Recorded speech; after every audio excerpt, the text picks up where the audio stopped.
Order number 6, notices of motion. Order number 7, questions and statements. Order number 8, motion, consideration of the National Assembly amendments to the County Licensing Uniform Procedures Bill, Senate Bills number 9 of 2022. Putting of the question.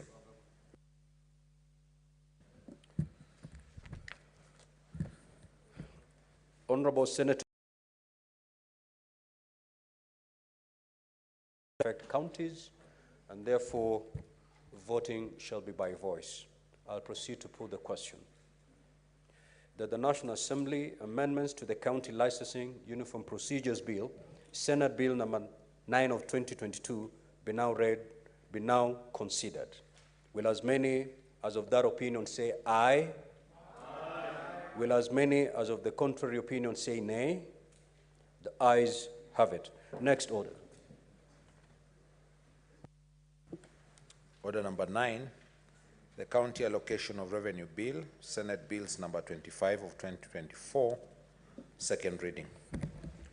The Chairperson, Standing Committee on Finance and Budget.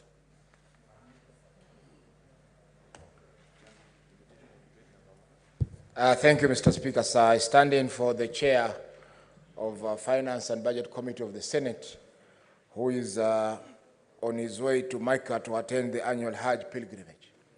Mr. Speaker, sir, the County Allocation of Revenue Bill, I make to move, Mr. Speaker, that the County Allocation of Revenue Bill 2024, which was published and read on 3rd of May 2024 and read for the first time in the Senate at a sitting held on Thursday, 30th of May 2024. Thereafter, pursuant to Standing Order 145 of the Senate Standing Orders, the bill was committed to the Standing Committee on Finance and Budget for consideration. The bill has been prepared in accordance with Article 2181B of the Constitution, and it divides among the counties the revenue allocated to the county level of government through the Division of Revenue Act 2024. Mr. Speaker, sir, at the time of publication of the bill had provided for Kenya shillings 415,952,200,000 as equitable share to be divided among the counties.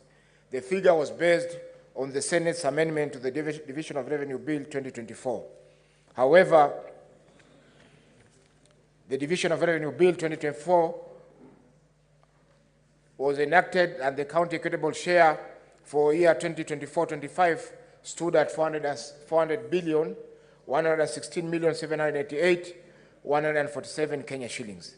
The allocation under the Division of Revenue Act 2024 necessitates amendments to the first schedule to the bill. The current objective is in dividing county equitable share in accordance with the basis of revenue allocation among counties under Article 217 of the Constitution. The horizontal allocation among the county governments of Kenya shilling 400,116,788,147 is allocated per county by A, the first Kenya shillings 158 billion.25 being shared in accordance with the allocation ratio applied under the financial year 2019-2020. The resultant balance of 241 billion.87 is allocated among county governments using the third revenue formula. Mr. Speaker, sir, the formula takes into account the following parameters contained in the third basis formula: population 18%, health index 17%, agriculture index 10%, urban index 5%, poverty index 14%, land area index 8%, roads index 8%, and basic share index 20%. Mr. Speaker, there is a north-south rift conversation. Take your seat, and may the Senator from Mombasa be heard in silence, please. Mr. Speaker, sir, the second schedule to the bill provides the indicative recurrent expenditure ceilings for the county assemblies and the county executive for the financial year 2024-25, as proposed by the Commission on Revenue Allocation. Mr. Speaker, sir, during consideration of the bill, The committee invited members of the public to submit views on the bill. Further, the committee held consultative meetings with key stakeholders and received submissions from the National Treasury and Economic Planning, the Council of Governors, the Commission on Revenue Allocation, the county assemblies of Embu, Kakamega, Bungoma, Wajir, Nairobi County, Baringo County, Kisumu, Isiolo, Kiambu, Nyeri, Machakos, Nandi, Elgeyo Marakwet, Tana River, and Garissa. Mr. Speaker, sir, having considered the bill and the submissions from the stakeholders, the committee made the following observations, including financial year 2024-2025 is the final year of the implementation of the third basis formula as per Article 217(1) of the Constitution. Notably, Parliament is required to approve the fourth basis, which will be used to share revenues for the financial year 2025-26, 2029-2030. The bill has published allocated to county governments Kenya shillings 415 billion 95522. However, following the passage of the Division Revenue Bill by Parliament, the shareable revenue to counties is now Kenya shillings 400.1167 billion. The proposed ceilings for the current expenditure of county assemblies indicate that the current expenditure ceilings for some county assembly were lower than the ceilings approved in financial year 2023-2024. This is due to adjustment of the ceilings during the approval of the County Allocation of Revenue Bill 2023 by inclusion of the MCA's car reimbursement and Senate provisions to cater for one-off expenditures as per request by respective county assemblies. The committee recommends that A, the Senate approves the bill with amendments. 1, the first schedule to the bill to reflect the allocation to the respective county governments of the total county equitable share of 400,116,788,147 shillings. Number 2, the second schedule to the bill to reflect the adjusted recurrent expenditure ceiling for certain county assemblies. Number B, CRA should carry out an assessment of the status of the establishment of funds relating to staff car loan mortgage scheme with a view to ascertaining how many counties have established the fund, whether the respective funds have been operationalized, and challenges, if any, faced by the administration of the funds. Based on the findings by CRA may, if appropriate, factor in the cost of the establishment and operationalization of these funds in determining the recurrent expenditure ceilings in the subsequent financial years. Finally, Mr. Speaker, sir, I appreciate the stakeholders who submitted memoranda and appeared before the committee to present their comments on the County Allocation of Revenue Bill 2024. I thank the officers of the Speaker and the Clerk of the Senate for the support extended to the committee in undertaking this important assignment. I also take this opportunity to commend members of the committee for their devotion and commitment to duty, which made their consideration of the bill successful. Lastly, I wish to request the senators to approve the report of the Committee on the County Allocation of Revenue Bill 2024. I thank you, Mr. Speaker, sir, and I request Senator Onyonka to second the motion.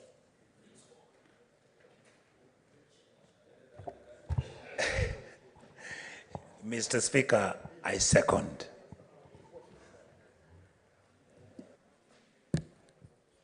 Honorable Senators, I will now proceed to propose the question that the County Allocation of Revenue Bill, Senate Bill number 25 of 2024, be now read a second time.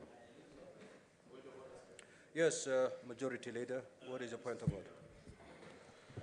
Mr. Speaker, I rise under Standing Order number 111 on limitation of debate. Members will notice how heavy the order paper is, and given that this is a special sitting, there's quite a heavy agenda to prosecute ahead of us. There's committee of the whole to be done for almost 5 bills, and these 2 bills to consider, this one and the next one. This bill, Mr. Speaker, is as a result of the mother bill, which is a division of revenue, and this is just distribution. Be that as it may, Mr. Speaker, I appreciate that it's important for senators to speak on it. However, in light of the heavy schedule, I'd wish to request that debate be limited to 3 minutes per speaker, and perhaps those who don't get a chance to speak to this bill, there is additional allocation that's coming immediately after. Those can speak as well on the same matter, so that everybody who's in the House gets a chance to at least say something. Mr. Speaker, I beg to request. I request Senator Sifuna to second. Thank you, Honorable Speaker. I second. Now, Honorable Senators, we may go through the normal procedures of handling that motion, or we can strike a consensus to limit debate at 3 minutes per senator speaking. Do we have consensus on this? Yes. Good. Manzo Daniel Kitonga.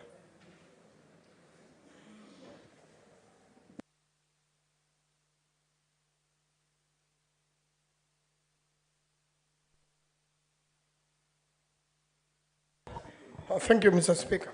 Mr. Speaker, I arise to support this bill. And Mr. Speaker, it is important to point out that Senate is here to protect devolution. And I like what the committee has done, led by Senator Roba. Mr. Speaker, what is most important is that devolution has certain parameters which are in the Constitution. Agriculture is devolved, health is devolved, Mr. Speaker, water is devolved. But the biggest problem, Mr. Speaker, has been health and agriculture. A lot of functions are still held at the national level, Mr. Speaker. And similarly with health, a lot of functions which should be devolved are still held at the national government. And that sort of inconveniences county governments and the operation of county governments, Mr. Speaker. If you look at the percentages, 91% of the funding, even from the budget, still remains at the national government, although these functions, Mr. Speaker, some of them are funded internationally, and once the funding is done by international organizations, the national government works or proposes to work with the county government on a project which majorly the monies are held at respective ministries, Mr. Speaker. And for that purpose, Mr. Speaker, it is important that we encourage the government to fully devolve agriculture and health. If you just give a county government 9%, out of the 9%, very little funding, how do you expect them to build new hospitals, to keep the hospitals operating, to keep, medication in the counties, and Mr. Speaker, these are devolved functions. If you keep most of the functions of agriculture, Mr. Speaker, at the national level, agriculture is a very, very important component of our economy, Mr. Speaker. How then will the farmers there deal with the functions, and how will the county government manage and control agriculture fully? Mr. Speaker, things like fertilizer, which this House is in seas of, should be procured by the counties, Mr. Speaker, according to the needs of the counties, Mr. Speaker. There are some counties which don't need fertilizers at all, yet others do need fertilizer. Mr. Speaker, I believe all this should go through the county governments, the governors, instead of having fertilizer being procured even without implementing the Fertilizer Act, Mr. Speaker, which is not yet in implementation. When you give to NCPB the work to distribute fertilizers, they deal with the cereals, Mr. Speaker, not fertilizer. And therefore, the Fertilizer Act should be implemented, Mr. Speaker. Senator Fernandi. Senator Chirange. Thank you, Mr. Speaker. I rise to support this bill. Kara, Mr. Speaker, I think in support of devolution, I think last year, Mr. Speaker, counties got 385 billion, but I'm happy after mediation, we now have 41 billion. I think what we need to do is to ensure National Assembly, Mr. Speaker, gets into latest audited accounts so that out of 4 trillion, if we are allocating counties for 1 billion, it doesn't look good, because the total budget of the national budget is 4 trillion. At least county should be getting around 500 billion, so Speaker, to match the functions. So Speaker, and going into the future, let us in one way or another ensure also we protect against clawback of issues like the fertilizer, Mr. Speaker, the issue of health sector. So Speaker, I've seen even an amendment, the amendment that being tried to amend, that the roads that are supposed to be feeder roads of counties are supposed to be taken over by KERA through the constituencies, Mr. Speaker. So I think as a country, we have an obligation, Mr. Speaker, to protect devolution. And I'm happy, for example, Mr. Speaker, Nandi in the last financial year got 7.3 billion. In this financial year, through equitable shareable revenue, they are getting 7.6 billion. Mr. Speaker, in the loans and grant, Nandi is getting 420 million, a total that is 42 billion out of loans and grants, Mr. Speaker, out of 485 million, Mr. Speaker. I think for us, this is significant. If you add equitable share, additional resources, Mr. Speaker, conditional, Mr. Speaker, it comes to totally over 8 billion that will go to County of Nandi. Mr. Speaker, we want to see provision of roads, provision of many other things, bursary, water. Mr. Speaker, finally, I want to urge EACC that they should be on lookout. We work round the clock, Mr. Speaker, to ensure resources are devolved. Under Article 219, when we have appropriated funds, it must go to entities direct, Mr. Speaker. The biggest soft underbelly and lethargy, Mr. Speaker, is continuous plundering and corruption in our devolved units, Mr. Speaker. I want to challenge the EACC to be keen and ensure anybody found misappropriating funds meant for counties are arrested and prosecuted, so that we can protect devolution now and for posterity. Mr. Speaker, with those very many remarks, I support this bill, and we must process as quickly as possible to ensure we have enough resources. I thank you, Mr. Speaker, sir. Senator Kavindu. Thank you, Mr. Speaker. I raise to support this bill, Mr. Speaker, and only request that the government can devolve more funds for the counties, because, Mr. Speaker, as I echo the words of Senator Maanso, agriculture is devolved and health. But we are facing, in the counties, we are facing a lot of challenges, especially with the hospitals, because we are short of funds, and the counties are paying the doctors. They are paying many other things and buying the medications and building new hospitals here and there, and yet the funds are not enough. And so I request the national government to devolve more funds on health and agriculture to the counties, so that the counties can operate without struggling. Mr. Speaker, it is very important that agriculture counties get more funds, because many of the farmers are farming but without enough fertilizers, without enough seedlings, and if they get more funds, they'll be able to buy all those things and supply to the workers, to the farmers, Mr. Speaker. I thank you, and I support this bill. Senator Wambua.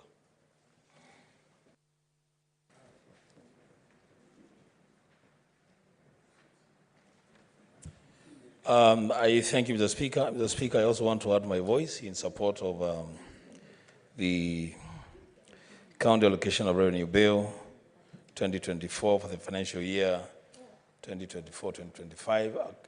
A fairly straightforward bill, Mr. Speaker, if you ask me. The only two things I want to mention about this bill for now and into the future, Mr. Speaker, let us kill this misconception that the national government has got any money to allocate to any county.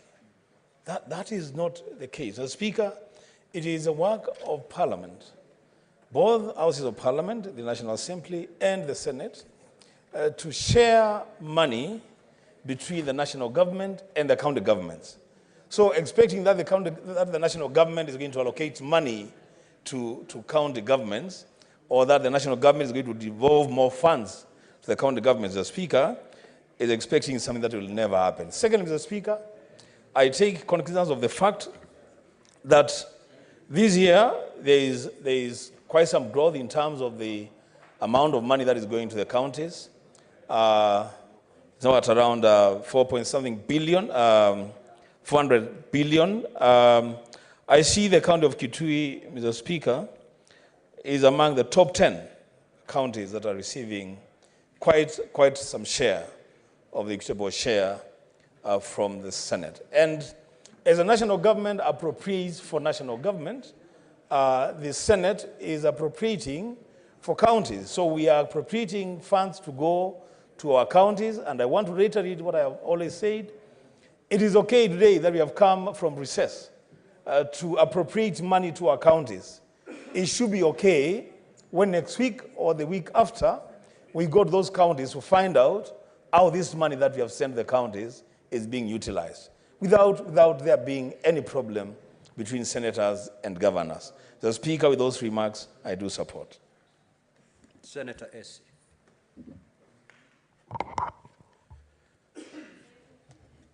Thank you, Mr. Speaker, for this opportunity.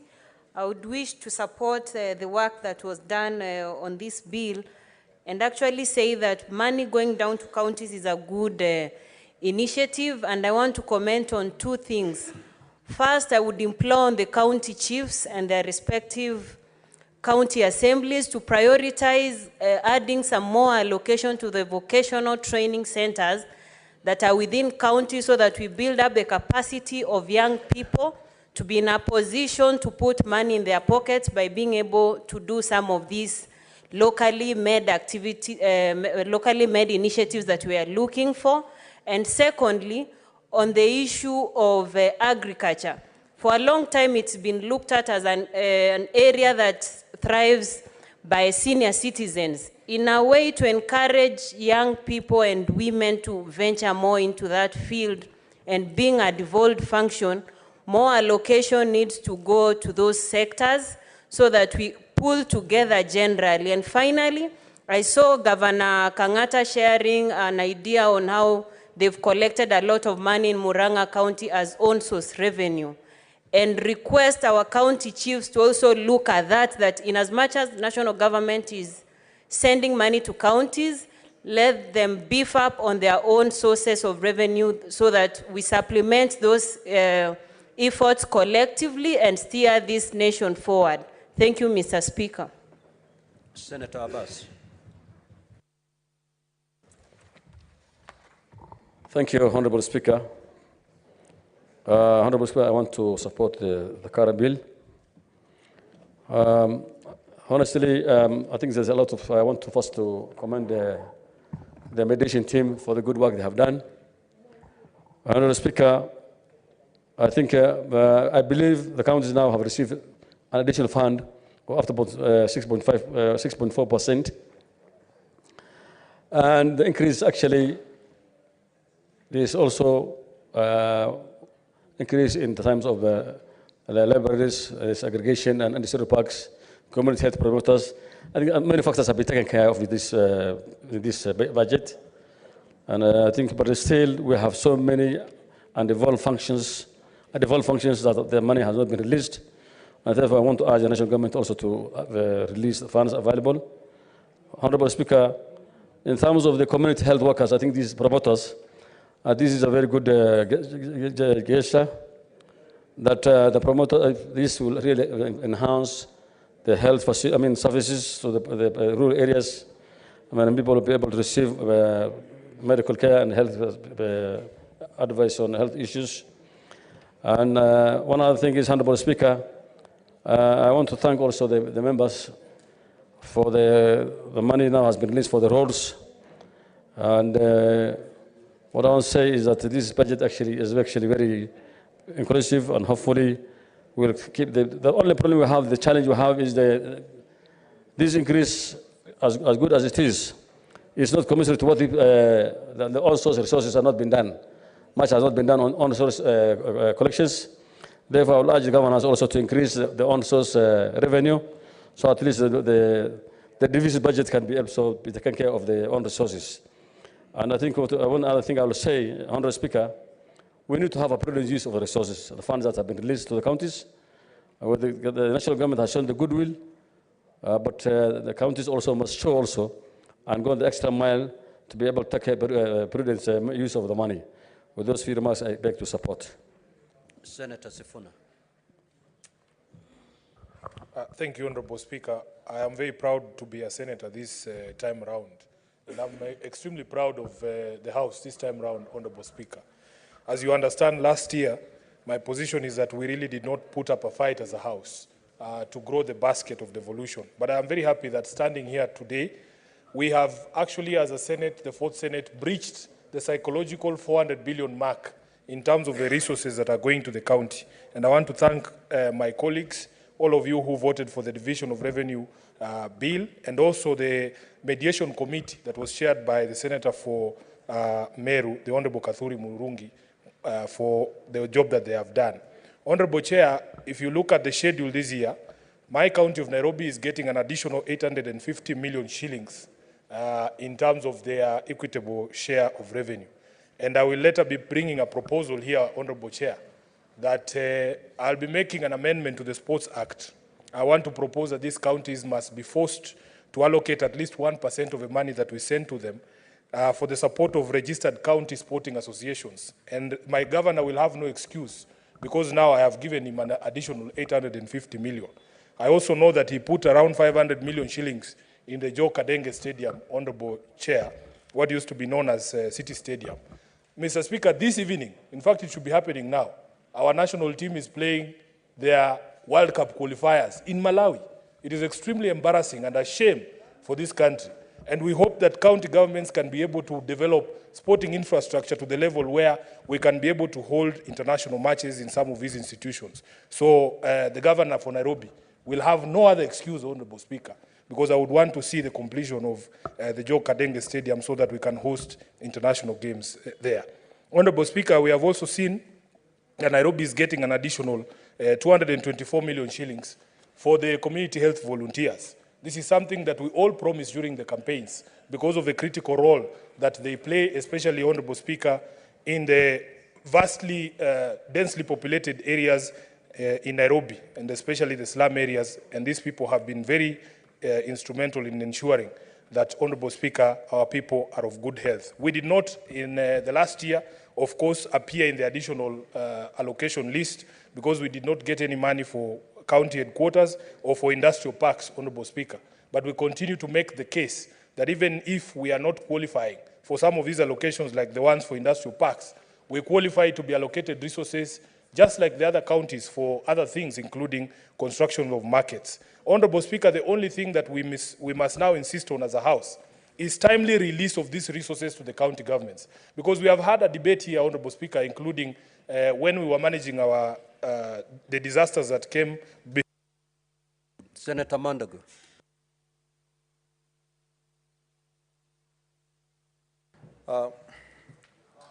Thank you very much, Honorable Speaker. I rise to support this bill on allocation of monies to counties. Honorable Speaker, even as I rise to support this bill, we want to urge, Honorable Speaker, our counties that the Senate, having worked very hard to increase the allocation from the proposed 391 to the 400 billion mark, we expect our counties to be diligent in the utilization of these resources. Honorable Speaker, my own county, Uasin Gishu County, is going to have an additional funds of over 300 million, Honorable Speaker.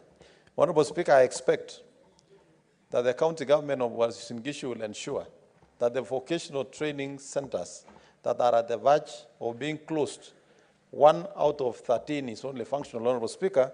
With these resources, those institutions will be restored and our young people will be able to get skills and be able to work. Honorable Speaker, also as I rise to support this bill, as the chair of the Standing Committee on Health, I want to urge our county governments to invest resources on health because this builds the foundation of every county. It would be sad, Honorable Speaker, to see a county like Isiolo continue without a morgue, continue without working ambulances, Honorable Speaker. It will be a disaster, Honorable Speaker, to see the city funeral home operating without a generator after all this allocation. And I hope Senator Sifuna is listening to make sure he tells his governor to expend these resources in getting a generator for the Nairobi funeral home that he has not been able to put for the last 2 financial years. Honorable Speaker, it is incumbent upon this House to make sure that our counties utilizes the resources well, and also take action on governors who, after allocation of all these resources, dare not appear in Senate standing committees whenever they are required and requested to appear. Honorable Speaker, anybody who has accepted to receive public resources on an equal measure must be ready to accept to account for those resources as required in law. We, as a Senate, Honorable Speaker, must also now go out to check on the utilization of these monies. In fact, Honorable Speaker, it is my heart that as we start the next session of the House, that our committees in the Senate should actually focus in visiting counties to see the reality.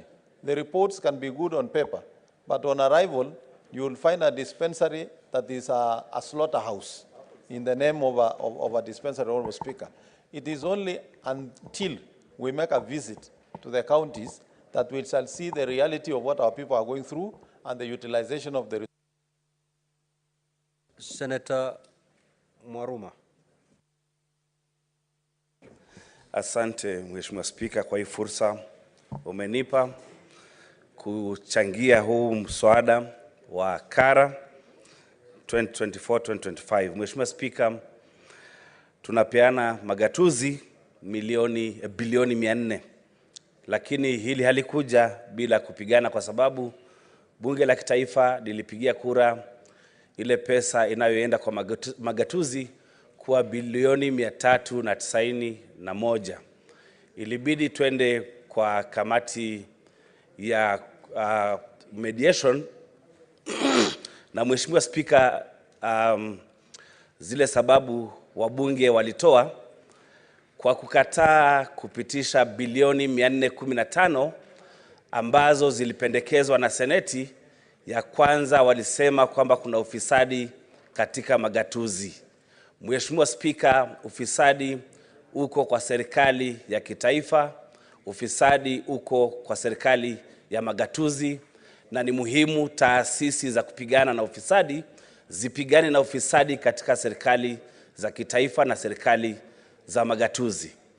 Sababu ya pili walitoa ni kwamba hawaelewi na majukumu ya magatuzi. Ndio maana walikataa kupitisha bilioni 415. Hilo ni jambo la kushangaza sana kwamba wabunge ambao wanapewa kazi ama jukumu la kupeana magatuzi pesa hawaelewi na majukumu ya magatuzi.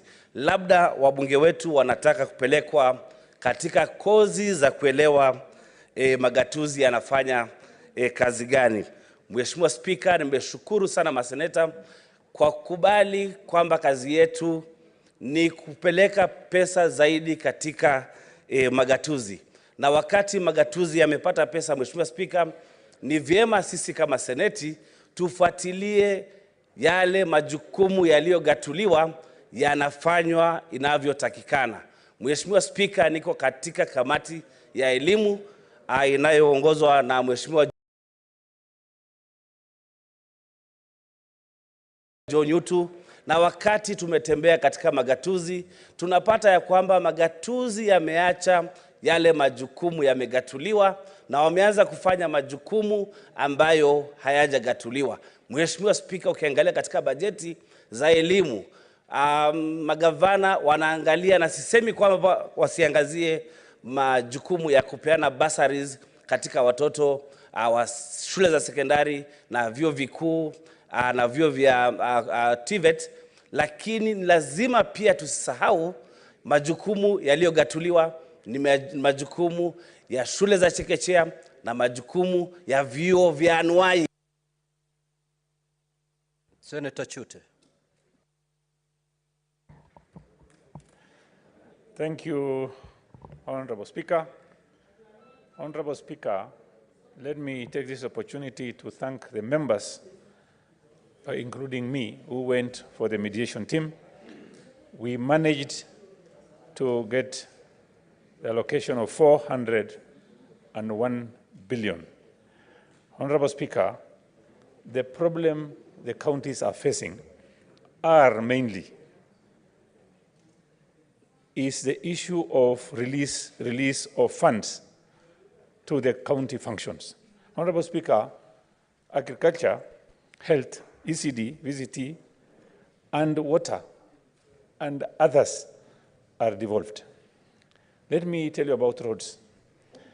Honorable Speaker, Governor Kiambu came before the Senate some time back, and he complained about thousands and thousands of kilometers which are under county governments, but no funds have followed.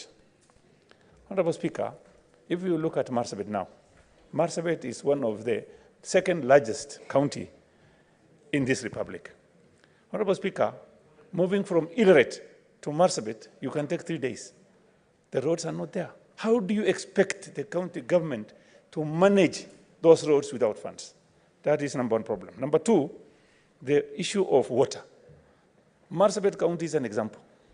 People are suffering because the government has sent money to the regional authorities instead of sending money to the counties. Why are you releasing functions and not releasing funds? It's a criminal. It's criminal, Honorable Speaker. This is, like one of the senators said, this theft starts from the top going down to the counties. So I think and believe that these functions must be released with funds also. And regional authorities should be completely disbanded, Honorable Speaker, completely. We don't need them. We have counties. Honorable Speaker, number three, the issue of funds for ECDs. If you look at Marsabit today, what is happening in Marsabit? We don't have ECDs. Children are learning under trees. The reason being is very simple, Honorable Speaker. It's because the funds are being consumed at the Education Ministry here. Why are you keeping monies here, using money here in the national government, while ECDs are suffering? Honorable Speaker, health. Health is a devolved function.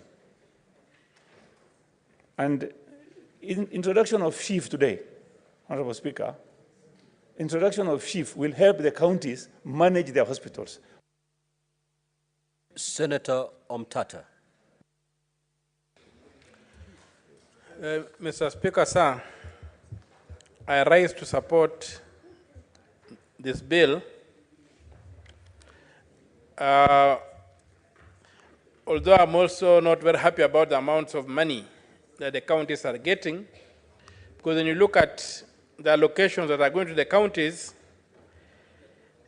they are not the kind of money that the counties need to execute their functions. And so, Mr. Speaker, sir, I will urge that this money, little as it is, be released in a timely manner by the Treasury. One of the major problems we have in counties is late release of funds. And this late release of funds, the Treasury should realize that it serves 48 governments, and there's no provision that it has to satisfy the national government first, then the county governments next. We should be able to get this money on the ground in a timely manner so that the budgets can work. I've also looked at the laxity with which the National Assembly approves audited accounts of the Auditor General. And when they come to CDF, they don't peg it on audited accounts. They peg it on raw data. I think the time has come, if at all they are going to entrench the CDF in the Constitution as they're trying to do, it must be pegged on audited accounts. That way the National Assembly will be up to task and will be able to give us a timely audited accounts on the budgets of the national government. Further to that, we need as a House to look at the Commission on Allocation of Revenue. Section 2, how they define revenue. That definition of revenue robs counties of money that they are entitled to get. They exclude a lot of money that is generated by the national government, and yet the Constitution is very clear that the 15% is on revenue raised nationally. So at the end of the day, you'll find that they take away so much money that what remains to be shared among counties is very small and cannot satisfy the demands of devolution. That as it may,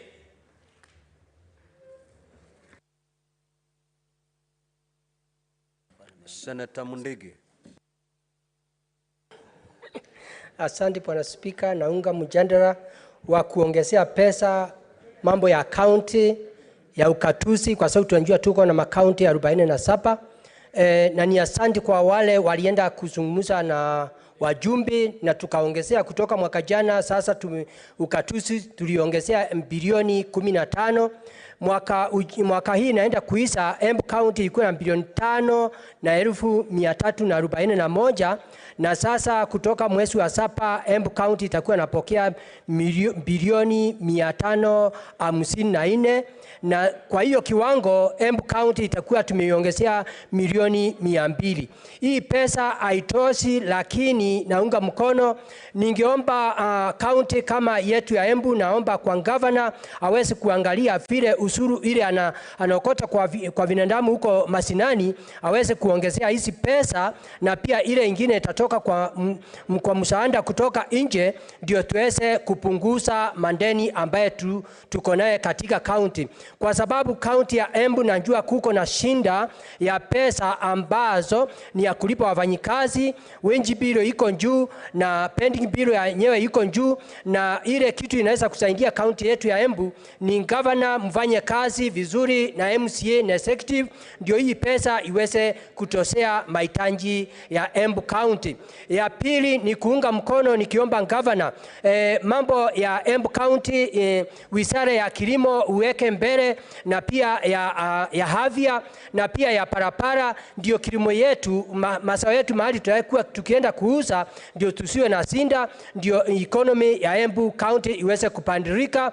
Hapo mbeleni tulikuwa na shinda, lakini sasa ningekuomba uweze kufanya kazi ile inafaa, kwa sababu tunajua Embu County umengangana miaka 10 tumeteseka, lakini sasa tunaona miaka 5 umejaribu, lakini nakuomba hii miaka inakuja uweze kunjikakamua, uweze tuwe mstari wa kwanza, tunakimbisana ile county nyingine, kwa sababu tunataka miaka ambayo itakuja economy ya Embu ipandirike, ndio kwa sababu tunataka iwe mstari ya kwanza. Kwa hiyo naunga mkono Bwana Spika. Vitu zingine ningeomba serikali mwaka ile nyingine nakuja tuwe sisi enyewe, si ati MP wanatuamurisha vile magavana wafanya kazi. Nataka niambie wajumbe, kazi ya maseneta ni kuangalia vile magavana wafanya kazi. Kwa hiyo sio kazi ya MP kusema magavana wafanye kazi. Kwa hiyo naunga mkono Bwana Spika. Asante. Senator Ledama. Thank you, Mr. Speaker. Mr. Speaker, that's very interesting. You've never called me by that name, but I'll take it. Mr. Speaker, I rise to support this CARA for the following reasons. I'm happy that finally money can be distributed to the counties. However, I'm not very happy with the amount which has been allocated to county governments. The national government keeps on clawing back on devolution, allocating ministries billions of shillings, yet county governments, and that's where most of our population reside, are given peanuts. Mr. Speaker, I was looking at the numbers here today, and although someone will clap and say Narrow County has been given an additional allocation of 171 million shillings, the assemblies have only been, the ceiling has only been raised by 1.4 million shillings. What is that? We require assemblies to be given for their ceiling to be raised so that they can actually be able to oversight counties. I think what we need to do, Mr. Speaker, is with the little money that has been allocated to the county governments, we need to ensure a fiduciary responsibility on the side of the accounting officers. That is where we are missing the point. We can realign our small existing resources and bring in accountability and change a lot of things on how things are done in county governments. Yes, we have overborrowed as a country. Yes, this Senate became, fought a little bit, got an additional 9 billion, which you could have actually gotten more. I never voted for the division of revenue because I felt like the little money that was given was not enough. When you see a member of the National Assembly clapping hands and saying they have already been allocated an additional 20 million shillings to carry out functions which essentially should be carried out by the county government, then you start questioning whether all of us really understands our role. When I long for the time when we will all become of age to know that Parliament's role is to legislate, but not to implement on projects. When you see members of the National Assembly running around, even county assemblies tomorrow will say they also need a kitty. And these are the things that we've been fighting about. I think we need to think about the future generation. And the time for us to think about the future generation is now. Mr. Speaker, I think my time is over. Senator Wamatinga. Thank you very much, Mr. Speaker, sir. I also rise to support. Indeed, Mr. Speaker, sir, let me start by commending the mediation team for the job well done, for coming to a compromise to increase the money allocated to the county governments.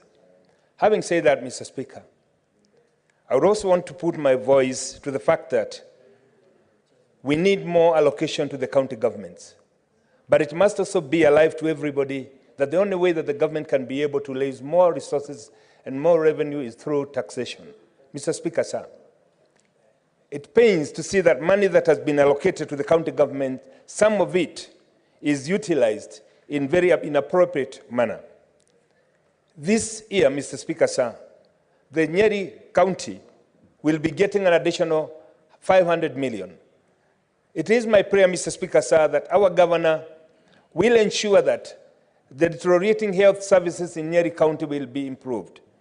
I would also, Mr. Speaker, sir, urge all the governors, when they receive their allocation, they should prioritize settling the pending bills because it's continuing to hurt Kenyans and more specifically killing the small entrepreneurs.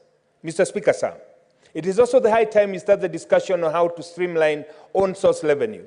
We indeed were quite impressed to see the governor of Murang'a, and I would want to commend the senator for Murang'a for having worked so closely and in collaboration with this governor to ensure that they hit $1 million back by mark in terms of own source revenue. However, Mr. Speaker, sir, it is not good enough just to collect resources. It is not good enough just to allocate more resources. It must be ensured that the allocated resources are also used appropriately and to benefit the citizens of this country. And therefore, Mr. Speaker, sir, with our enhanced role and oversight fund, I would want to urge the fellow senators that this is time that we become proactive in ensuring that we arrest situations before we lose the money. Mr. Speaker, sir, it is known to everybody that the senators have been reduced to morticians, where we have just given audited accounts to see the situations as they were. Mr. Speaker, it is important that moving forward, now we play a proactive role in ensuring that the money is not lost, in trying to arrest situations where the leakages have been taking place. Unless we do that, Mr. Speaker, sir, the citizens of this country will continue to complain about heavy taxation because taxation without representation, without seeing the use of that money, Mr. Speaker, will continue burdening Kenyans. Mr. Speaker, sir, as I sit down, I would want to commend the Senate for the role that they've played, and more importantly, Mr. Speaker, sir, the committees in the bills that they brought before the House. We must, Mr. Speaker, ensure that our feasibility in county governments must be more feasible, we must be more present so that the role of this House can be felt at Senator Osotsi. Thank you, Mr. Speaker, for this opportunity. Mr. Speaker, we worked so hard to ensure that our counties get 400 billion, and now we are distributing those monies to our counties. And from this, I can see my county is getting an additional 190 million shillings. I want to urge the governor and his people to prioritize key areas. Number one, ECD, where we have a lot of challenges, even paying salaries, the issues of vocational training centers, many of which are almost collapsing. But we would like to see more money being sent to our counties. And Mr. Speaker, even as the country is going through the debate of how to allocate money, more money to the counties, many are talking about, a few are talking about 1 man, 1 shilling. But I think we need a conversation on how to protect small counties like Vihiga, Elgeyo Marakwet, Lamu, and the others. We need to start thinking of how we'll make these counties productive in our formula. And that is a debate that some of us who are representing those counties, we will be coming up with. But for now, the money that we send to our counties must be used very well. As another senator says, I think as a Senate, we need to be very proactive on oversighting our various counties to ensure that we don't act as morticians, but we are able to oversight the money wherever they are used in our counties. Mr. Speaker, the biggest problem is late disbursement of funds, and I want to agree with the senators who have spoken earlier that this is a problem that we need to deal with as a Senate. Very soon, we will be passing the disbursement schedule, and those schedules, they have clear dates.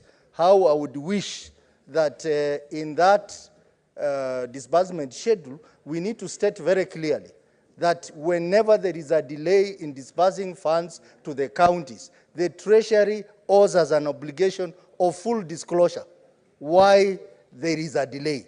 Because the situation now, Mr. Speaker, is that when there is a delay, no one talks to us, no one talks to the counties, and they have to keep on waiting perpetually.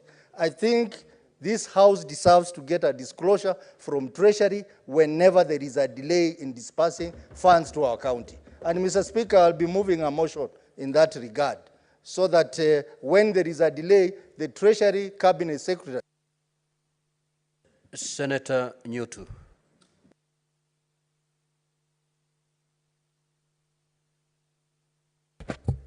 Thank you, Mr. Speaker.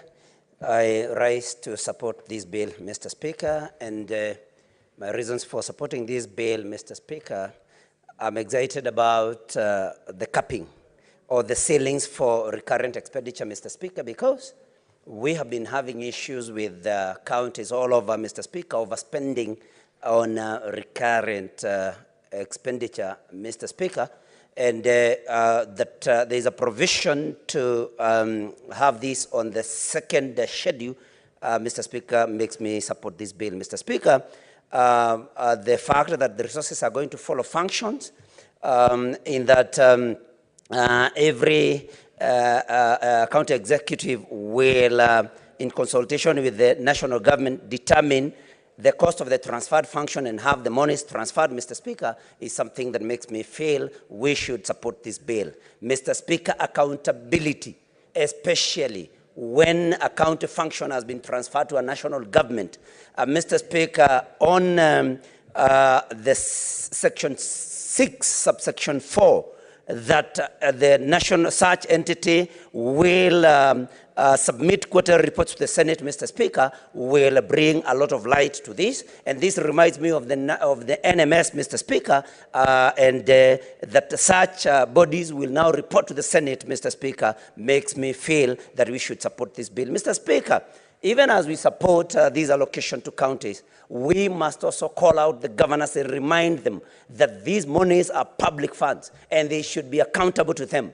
And Mr. Speaker, if you allow me, I think I want to call out the governor for Isiolo, who has been called to the Senate Health Committee 3 times, Mr. Speaker. And as if that was not enough, he was reported, there is a clip going round saying that he will only attend a committee summoned by the Senate when he feels like. Mr. Speaker, this reminded me of the comments that Adan Duale made one time, that hii si pesa ya mama yako. And Mr. Speaker, we must call out the governor for Isiolo, and in fact, indeed every other governor that does not want to account for the funds so disbursed to their counties, Mr. Speaker, because we cannot just fight for them, fight for more resources, and when it comes to accountability, Mr. Speaker, they do not want to account for this. Mr. Speaker, I think I want to stop there, but ask the governors, as they collect also the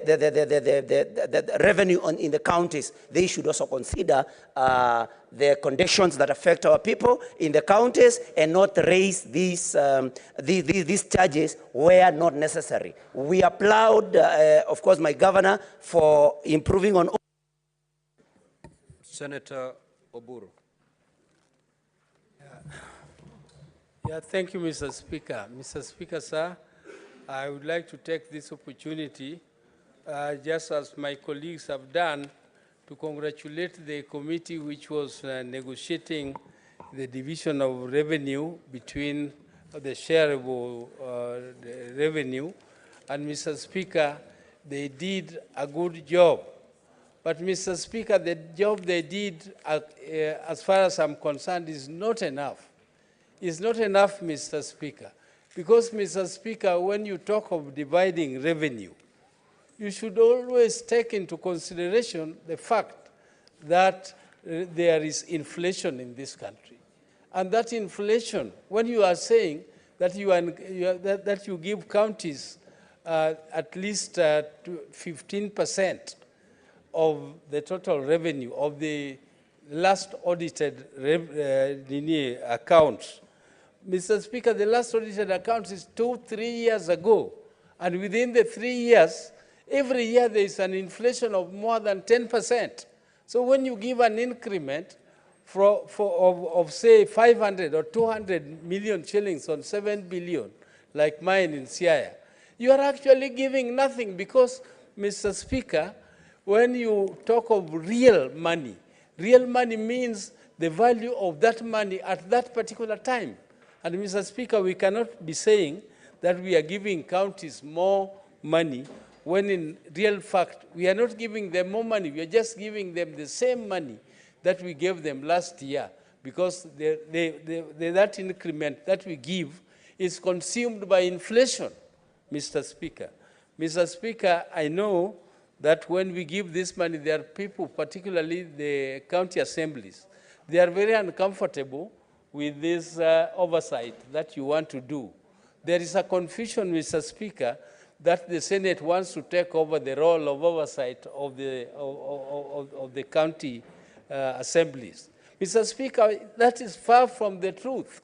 We cannot just be allocating money to the counties, and we are expected not to monitor how that money is spent, Mr. Speaker. So there is a role which the assemblies play, and there is a big role for the Senate.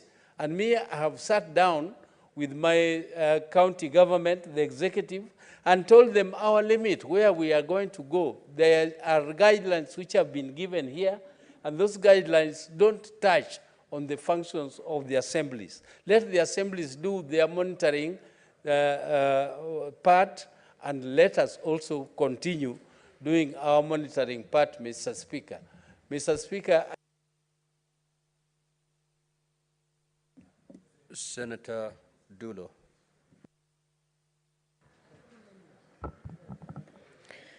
Thank you, Mr. Speaker. Mr. Speaker, I sat in the mediation committee, but it was really hard for us as a Senate to convince National Assembly to give us more funding. And I think this is the only time that we have managed as a Senate actually to have an increment after the houses have actually passed the ceiling. Mr. Speaker, I remember over the years we used to increase the budget, but every time you will see that the governors throw us under the bus when it comes to allocation. I will support this particular bill, but with a very heavy heart as a senator for Isiolo County. Mr. Speaker, in this allocation, we have 400 million increase to Isiolo County. But it is really, really sad that we release the money and somebody sits at the county and says, I am not accountable to the Senate, or I'm not accountable to the senator for that county. The governor for Isiolo has been called before Health Committee yesterday with a summon, and he has actually refused to appear before the committee after issuing 2 summons. Where are we heading? Because we had those things 2013, 2014. But with time, the governors actually saw there is no need of us refusing to appear before Senate. Mr. Speaker, this is 21st century. As I'm talking here, we don't have a morgue in Isiolo County. And this requires only a cooling system. And that is what the governor was coming to actually explain. But he has refused. So I think, Mr. Speaker, as a House, we must have a solution to this. We cannot be lamenting forever. If I was given an opportunity today, I would have moved a motion to stop budget allocation or money allocated to Isiolo County. But I'll wait. Mr. Speaker, you can imagine where there's a deduction from a member of staff on NHIF. On loans, they are not remitted. Mr. Speaker, food to the patients in the hospital, pending bills are not paid. Ambulances, patients are told, can you fuel those ambulances? We don't have theaters within those 2 sub-counties of Isiolo we have. Mr. Senator Mgatana. Mr. Speaker, I rise to support this bill. Mr. Speaker, we have had a problem with release of funds to the counties. Mr. Speaker, every father, like yourself and myself, knows that the day your son or daughter goes out of the house and she or he is able to stand on his or her own feet and earn her own money and determine her own budget, that's the day we say the lady or the girl or the boy has become independent. Mr. Speaker, we have a treasury in Kenya that is only serving the purposes of the national government and nothing else. They don't listen when we make the necessary noise for counties to receive their monies on time. When we pass the schedules here, they don't listen. They don't do what we want. When we say money should follow the function, they don't do that. Mr. Speaker, I pray that this Senate will fight for the true independence of counties by fighting for a separate treasury that will ensure that when money is collected from the KRA, following the formula that is agreed, there is an automatic separation in terms of deposits, so that we create 2 separate consolidated funds. One goes to the national, the other one remains for the counties, so that we never again have delays. And Mr. Speaker, this is going to be a legacy for this House if we are able to fight for financial independence of counties by having, even in the interim, a sub-registry, a sub-treasury that deals specifically with county. Mr. Speaker, we will be able to ensure proper and smooth flow of funds to the county. Mr. Speaker, I beg to support. Thank you. Senator Kajwang. Yes, Senator. My apologies, also speak on Kara. Oh, thank you. No, it's okay, Senator. You have nothing to add to this? Because this is Kara. I have more additional allocations, Mr. Speaker. Oh, okay. Thank you. Good. So then I may call the mover to reply. Next one. Tutasema kwa the next one.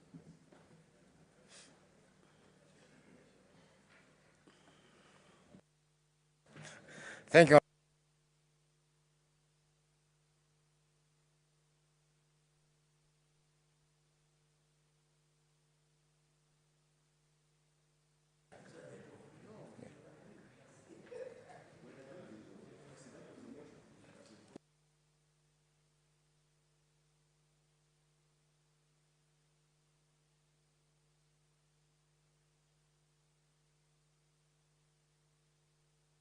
Proceed, Senator. Thank you, Honorable Speaker.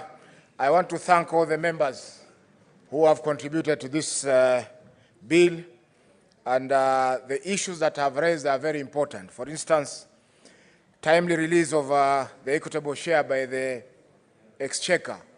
This cuts across all the counties. My own county, Mombasa, has not received any funds since March this year.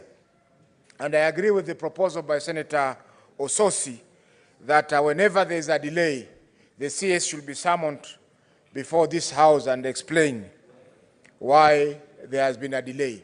Honorable Speaker, some of the counties are squarely dependent on the equitable share because their own source revenues have not been developed to such an extent that they'll be self-sufficient. Number two, the issue of prudent use of resources. Honorable Speaker, in the last few months there has been a debate on the issue of exorbitant legal fees that are facing our counties. Most of the monies that are supposed to go to development are being channeled to payment of legal fees, especially external advocates that are being hired to deal with those issues. Honorable Speaker, budget absorption also is a critical problem. We have seen in the last report by the Control of Budget, several counties, including Mombasa, has failed to absorb their funds in accordance with their procurement plans. Finally, Mr. Speaker, there has been overemphasis on issuance of bursaries at the expense of our ECD mandate and also the village polytechnic. Some counties don't even have a single village polytechnic, yet they spend millions on bursaries that are already catered for by the CDF. Finally, Mr. Speaker, pending bills have also not been paid, and I think there was a report by the Finance Committee on this critical subject. Honorable Speaker, pursuant to Standing Order 66.3, I request that the putting of the question on this motion be referred so as to allow debate on order number 10 in this order paper of this afternoon. Thank you, Mr. Speaker. Indeed, the putting of the question is deferred. Clerk, proceed to call the order number 10. Order number 10, the County Government's Additional Allocations Bill, Senate Bills number 19 of 2024, second reading. The Chairperson, Standing Committee on Finance and Budget.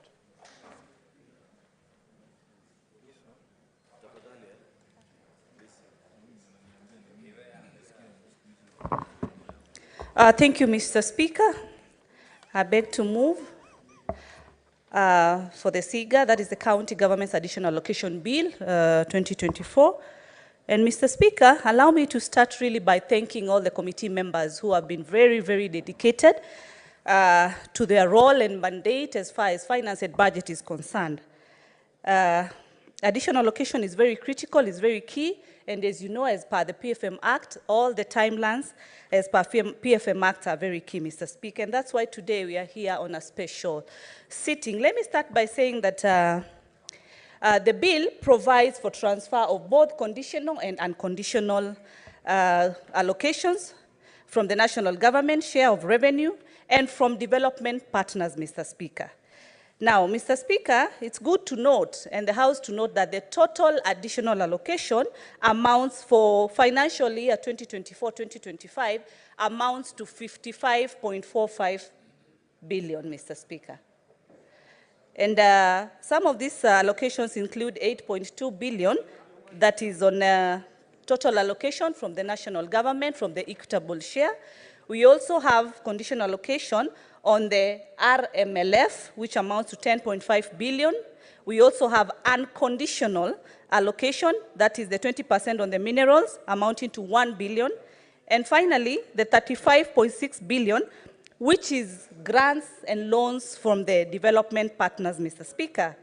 Mr. Speaker, in this allocation condition of the SIGA, we have 4 schedules, and the first schedule is onto the allocations, especially when we pushed the Committee of Finance, we did push for the headquarters to be allocated their funds, the 5 key headquarters, starting with the county of Isiolo, the county of Tharaka Nithi, the county of Nyandarua, Lamu, and Tana River, Mr. Speaker, which totaled to 445 million.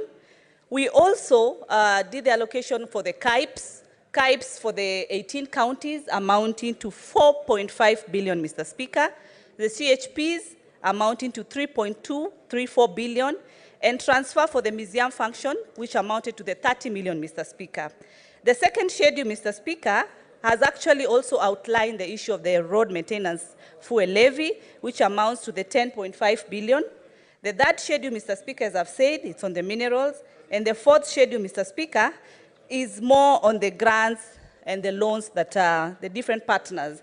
And most of these partners, Mr. Speaker, are ranging from the Danida grants, the Kenya Informal, that is KISIP, Emergency Locust, and the FLOCA monies, Mr. Speaker. And just to mention, on the, as far as FLOCA is concerned, it was in our notability during our discussions with the stakeholders, that is the National Treasury, as we noted that Nairobi County and Mombasa County have not been able to submit their conditional frameworks so as to be able to receive these funds. But the other counties have been able to adhere to the frameworks that are supposed to be adhered to as per the conditions of the development partners, and they have been able to receive their funds. Mr. Speaker, apart from the 400 billion that we've allocated under CARA, we have the 55.45 billion under SIGA. This gives us a total of 455 billion to the county governments. What I want to urge the different county governments is to focus not only on development, but also on the animal called the pending bills animal, Mr. Speaker. This has been there for the longest. Our people are suffering. We have given monies to the counties. Governors are not paying. They are playing politics. Governors, like the governor of Nairobi County, is much more focusing on local and international travel, and like giving services and development to the people of this city. And that's why we need to change the chairmanship. Mr. Speaker, some of the observations that we were able to come across as the committee, we came across the issue of the proposed allocation for World Bank, which was supposed to be 10.6 billion, and it was revised to 10.4 billion, Mr. Speaker. Also, from the State Department of Agriculture, inclusion of the conditional grant from the government of Sweden for Kenya agricultural business development, amounting to 733 million. For this grant, county governments are meant to receive 560.1. That is also what we noted.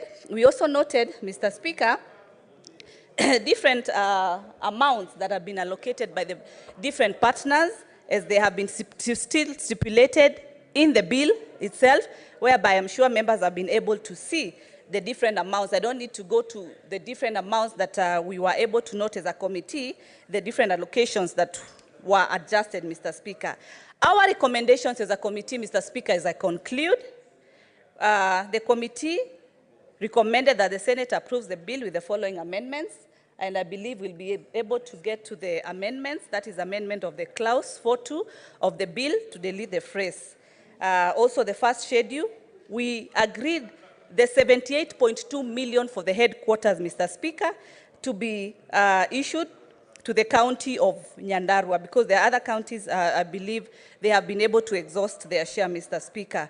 With those many and few remarks, Mr. Speaker, allow me to appreciate the office of this Professor Ndongo, CS Treasury, for their great input, CRA for their great input, the housing and, department, Mr. Speaker, and the different stakeholders that we were able to have. Mr. Speaker, also, we were able to give additional allocation to the different county assemblies. Over 15 county assemblies were able to be in a committee for the last 2 weeks, and we've been able also to make adjustment ceilings for the different county assemblies. With those many few remarks, I do beg Senior Dr. Boni Alwale to second.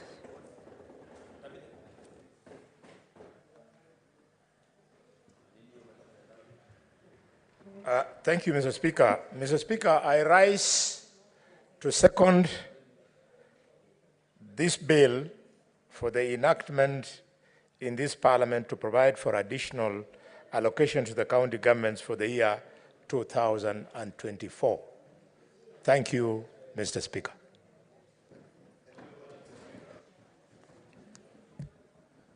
What is the point of order? Senate Majority Leader. Oh, sorry, Speaker. The Deputy Speaker is distracting me. What is your issue? My issue on Standing Order 111, Mr. Speaker. So allow me to propose the question. Oh, sorry. That's why I said the Deputy Speaker should have stayed where he was. Now, honorable senators, before I propose the question, I would like to acknowledge the presence in the public gallery this afternoon, visiting youths from Homa Bay County, Young Future Movement. The delegation comprises 17 youths who are in the Senate for a one-day study visit. Honorable senators, in our usual tradition of receiving and welcoming guests to Parliament, I extend a warm welcome to them, and on behalf of the Senate and my own behalf, wish them a fruitful visit. I will allow the Senator for Homa Bay to extend word of welcome. That should be done under 1 minute. No speeches, Senator. Mr. Speaker, sir, I join in welcoming the delegation from Homa Bay, and today they will watch as we allocate 10 billion Kenya shillings to Homa Bay County. Thank you, Mr. Speaker. Thank you. I now proceed to propose the question, which is that the County Government's Additional Allocations Bill, Senate Bills number 19 of 2024, be now read a second time.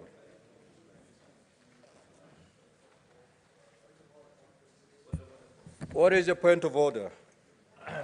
Mr. Speaker, sir, I rise pursuant to Standing Order number 111-1, in pursuant to the motion that we had moved earlier on limitation of debate, and had made a request to the House. But for emphasis, and maybe for those who are not in the House, allow me to repeat, Mr. Speaker, that we have such a heavy order paper today, filled up with so much agenda. And at that point, we had requested, Mr. Speaker, that contributions be limited to 3 minutes. If you can indulge us further, Mr. Speaker, I'd wish to request that we drop that to 2.5 minutes. Mr. Speaker, because it is... Anyway, Mr. Speaker, I am willing to be persuaded to 3 minutes, so long as we stick to the earlier arrangement. Senator Mkajwang was not in the House. It was that people either speak to Kara or Kaga. Now this is an additional allocation, Mr. Speaker. Perhaps we give precedence to those who have not spoken, so that preferably by 4:30 we have almost 5 committees of the whole, Mr. Speaker, and each of those bills has amendments. Mr. Speaker, and I know Senator Moses Kajwang is on the 7 p.m. flight to Mombasa, and I'm corrected that it is 6:30, and he has duties awaiting him from tonight until the end of the session. Therefore, Mr. Speaker, it will serve him well if he saves time so that he can catch his flight early. So, honorable senators, do we therefore have a consensus that we limit debate 3 minutes per senator speaking, and priority be given to those who did not make any intervention on the previous order? Senator Onyonka.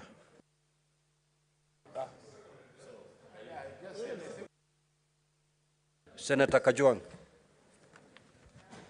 Mr. Speaker, sir, I'm a proud senator today, because today the Senate is going to allocate 10 billion and 2 million Kenya shillings to Homa Bay County. Mr. Speaker, This amount is made up of an equitable share of 8.4 billion, an allocation to community health promoters of 88 million, an allocation to the road maintenance levy fund of 177 million, and loans and grants of 1.29 billion. Mr. Speaker, if we add the expected on-source revenue collection, and I'm very proud that Homa Bay has also breached the 1 billion Kenya shilling mark when it comes to on-source revenue, Homa Bay will have available for development 11 billion Kenya shillings. Out of that, Mr. Speaker, the Assembly will be allocated 967 million because the ceilings have been captured in the legal instruments that we've been considering. That's an approximately 24 million shillings per ward. Mr. Speaker, there is no reason why development should not happen in Homa Bay. There is no reason why oversight at the primary level should not happen in Homa Bay with 24 million shillings per ward. Mr. Speaker, we as a Senate will live up to our role of ensuring that secondary oversight happens in the event that the people on the ground are not able to do what they're supposed to do. Mr. Speaker, finally, I have not seen the allocations for FLOCA in this particular bill. It has been referred to, but we are not getting visibility on FLOCA.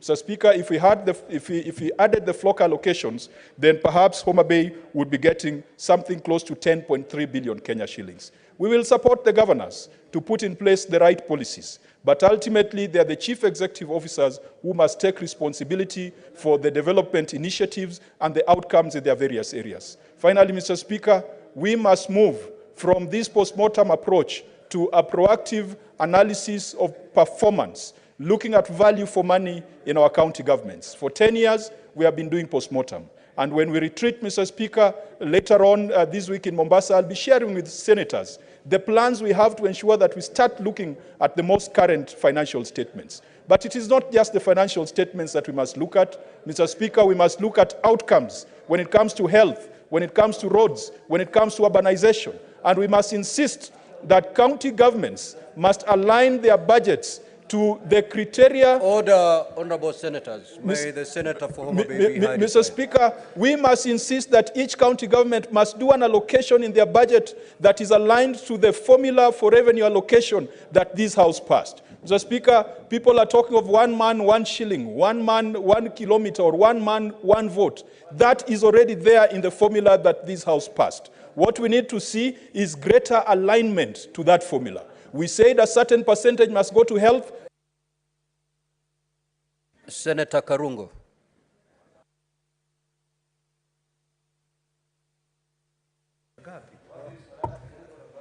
Thank you very much, Mr. Speaker, for giving me an opportunity to support this bill. Mr. Speaker, I'm a proud senator today, a proud senator of Kiambu County, because today we are passing 2 laws that are giving more money to the county of Kiambu. The county allocation of revenue bill, Mr. Speaker, that has added over 480 million shillings to Kiambu County, Mr. Speaker. And this one, which is now county government additional allocation bill, that has added 2.5 billion to Kiambu County, Mr. Speaker. That is to say, today, Kiambu will be getting 15.2 billion Kenya shillings, Mr. Speaker. I'm happy that we have been able to discuss this and agree with other senators that these monies need to be taken to counties. And now is to urge the county government of Kiambu and other counties to utilize this money with diligence, Mr. Speaker, because this money, even if we say it comes from the national government, it comes from the pockets of the citizens of this great republic, Mr. Speaker.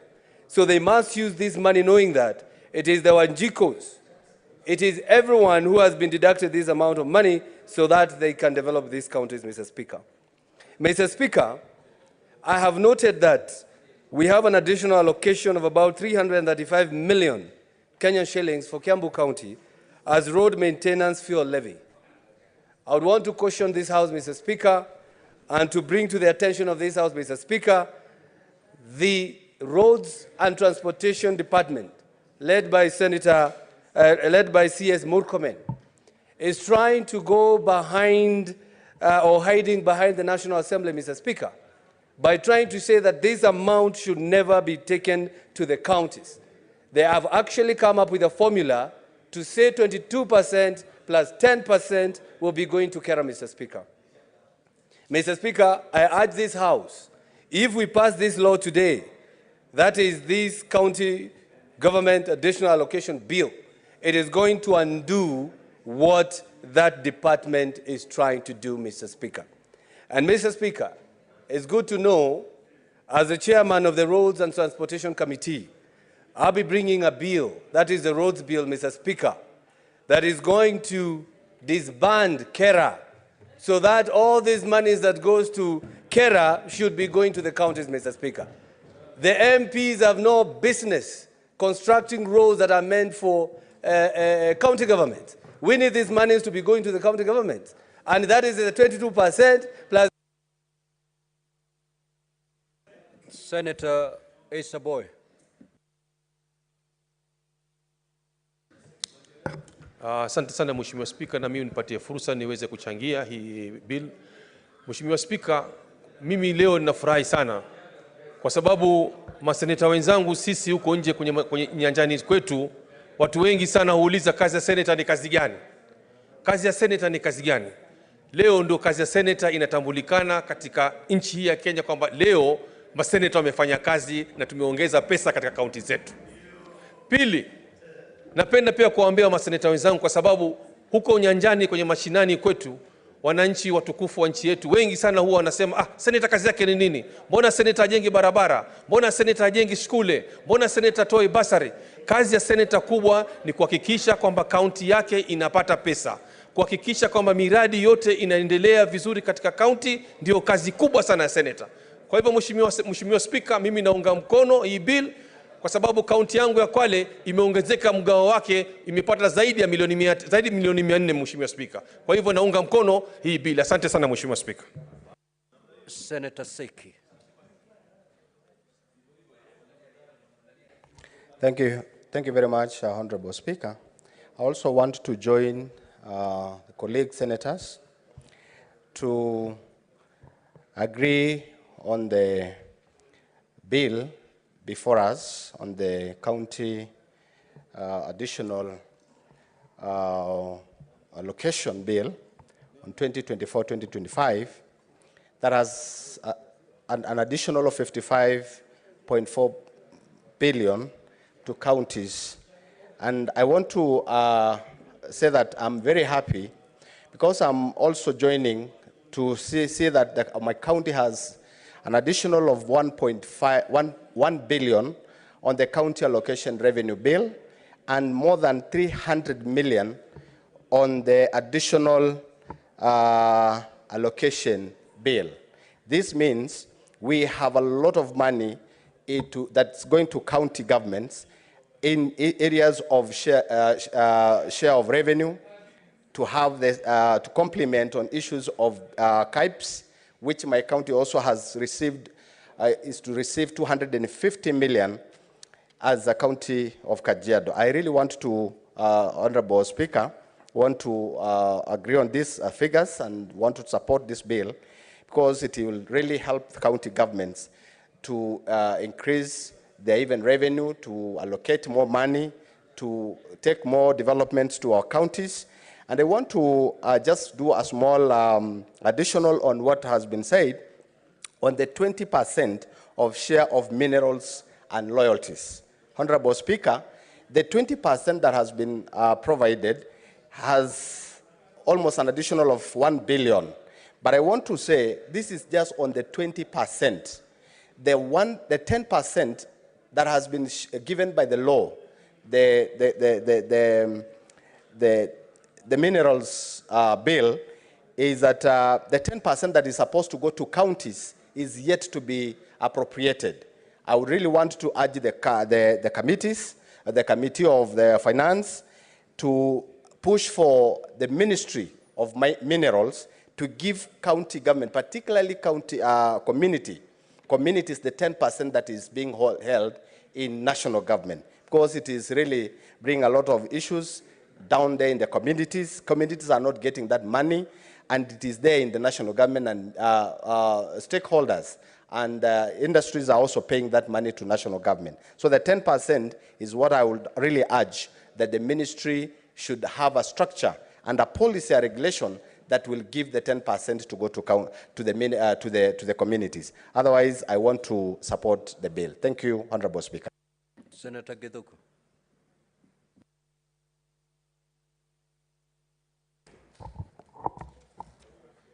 Asante sana Mheshimiwa Spika kwa kunipatia hii fursa. Naomba Mheshimiwa Spika niweze kuungana na wenzangu katika kupongeza bunge hili la Senate kwa sababu ya kazi nzuri ambayo imefanyika mwaka huu. Mheshimiwa Spika, gatuzi zetu halina kitu ya kuweza kuweka kama kikwazo Mheshimiwa Spika, kwa sababu tumeshawapatia pesa Mheshimiwa Spika ambazo zitawezesha governors wetu kuweza kufanya kazi ambayo wanastahili kufanya ili wananchi wa kaunti tofauti tofauti Mheshimiwa Spika waweze kupata manufaa. Mheshimiwa Spika, katika kaunti ya Lamu Mheshimiwa Spika tumepata mgao wa zaidi ya milioni 300 Mheshimiwa Spika, ambazo zitawezesha kaunti ya Lamu kuweza kupata maendeleo. Na Mheshimiwa Spika, tunapoongea sasa Mheshimiwa Spika, governor wa kaunti ya Lamu hana sababu ya kuweza kuequip hospitali zetu na madawa ya kutosha. Mheshimiwa Spika, ukienda katika ECD classes ambazo Mheshimiwa Spika kwa muda mrefu katika kaunti ya Lamu ziko katika hali ambayo si hali mzuri, hakuna tena sababu ya kuweka zile ECD classes katika hali ambayo ni hali tata. Mheshimiwa Spika, tukiingia katika masuala ya kilimo, ambayo kilimo pia ni jambo ambalo ni kitega uchumi cha wakazi wengi wa kaunti ya Lamu. Mheshimiwa Spika, ningependa kuona kama senator wa sehemu hiyo kwamba kilimo kimeweza kuimarishwa katika kaunti ya Lamu, kwa sababu Mheshimiwa Spika, pesa za kutosha zimeweza kwenda katika gatuzi la Lamu, na sasa Mheshimiwa Spika, tunatarajia kuona mambo makubwa na manufaa na maendeleo ya watu wa kaunti ya Lamu. Mheshimiwa Spika, ningependa ni support bill hii na niseme kwamba imekuja kwa wakati unaofaa, na sasa ni wakati wa kufanyia wananchi wetu kazi ambao wametuweka katika gatuzi tofauti tofauti. Asante Mheshimiwa Spika, naunga mkono. Senator Kisang. Thank you, Honorable Speaker. Honorable Speaker, as I rise to support this bill, Honorable Speaker, there are some 12 counties in Kenya that even though we have raised the equitable revenue from 385 billion to 400 billion, Honorable Speaker, they will continue paying salaries instead of doing development for our people, Honorable Speaker. Honorable Speaker, the 12 counties, including even Lamu, where Honorable Githuku has just spoken, most of the time what they do, Honorable Speaker, is just to pay salaries. You can imagine you allocate, like Elgeyo-Marakwet County is getting additional 300 million in the next financial year, Honorable Speaker, from 4.8. These 300 additional, Honorable Speaker, will basically go to salary increase, because every 1st of July of every financial year, Honorable Speaker, all salaries are increased by a certain percentage. So it means this small marginal increase will not even go to help in doing development, Honorable Speaker. Because you can imagine you spend 4 billion to pay salaries and expenses, and then 1 billion to do development. Honorable Speaker, this is not fair, as the 12 counties come next year when we are doing the 4th round of revision of the formula, Honorable Speaker, we will propose that at least each county should get 6 billion so that they can do some meaningful development, Honorable Speaker, because in the next 20 years, some counties would look like Kenya and Singapore. 1972, they were at the same level. But now Singapore is very far, and Kenya, we are still where we were because of being marginalized, Honorable Speaker. Most senators here are very happy. Nairobi County, I've heard Kiambu County, that they have got an additional 2 billion, 1.5 billion, while some of us are getting below 300 billion, Honorable Speaker. This is unfair. Honorable Speaker, on on-source revenue, Honorable Speaker, we want these counties to have a unified system so that they don't have leakages in terms of revenue. There are some counties where they have leakages of revenue and they don't declare all what they collect, Honorable Speaker. Honorable Speaker, we also need to discuss and have a discussion with our counterparts in National Assembly.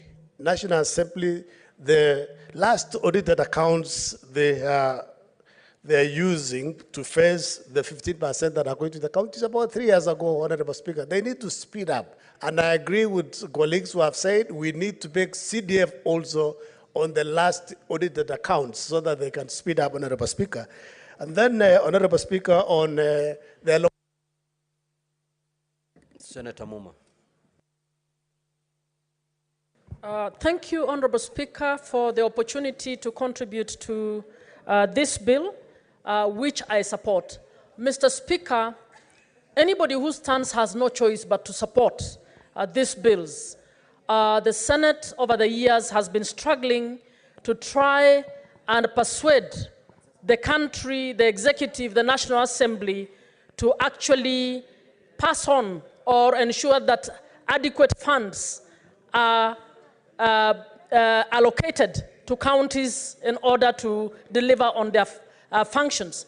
Mr. Speaker, we still are struggling on this issue, but I'd like to commend the Mediation Committee for the effort that you have made, but would like to ask, Mr. Speaker, that as a Senate, it is time we think out of the box on how we can help to ensure that devolution is actually implemented fully. Mr. Speaker, my suggestion is this. 14 years after the promulgation of the Constitution, Mr. Speaker, I'm suggesting that the Senate create an intergovernmental mechanism. Because we don't participate in the summit, we need to create a conversation between the Senate and the ministry charged with devolution, which is the Office of Deputy President currently, to ensure that we start discussing some of these things. Mr. Speaker, the reason I say so much funds or so many functions or parts of functions are still held by the national government. And Mr. Speaker, if the Senate wants to be seen to do its job, it is time the Senate came up with a mechanism of how we can oversight national government on the way they are carrying out the functions that belong to counties, which they are still holding on. It means that for as long as parastatals like Kura and Kera are still in place, they need to be under the oversight of the Senate because they are carrying out county functions. We need to be able to ask the Ministry of Health, whatever they are holding, how much of that money, if it is going towards county function, is being shared in an equitable manner so that every county is benefiting from these funds. So we need to stop whining and only focusing on oversight over counties and follow the money that belongs to counties at the national government and come up with a mechanism where we can actually hold the national government accountable. We must be able to periodically call the CS Treasury here to give us how much, a breakdown on how he's ensuring equitable share. Senator Murango.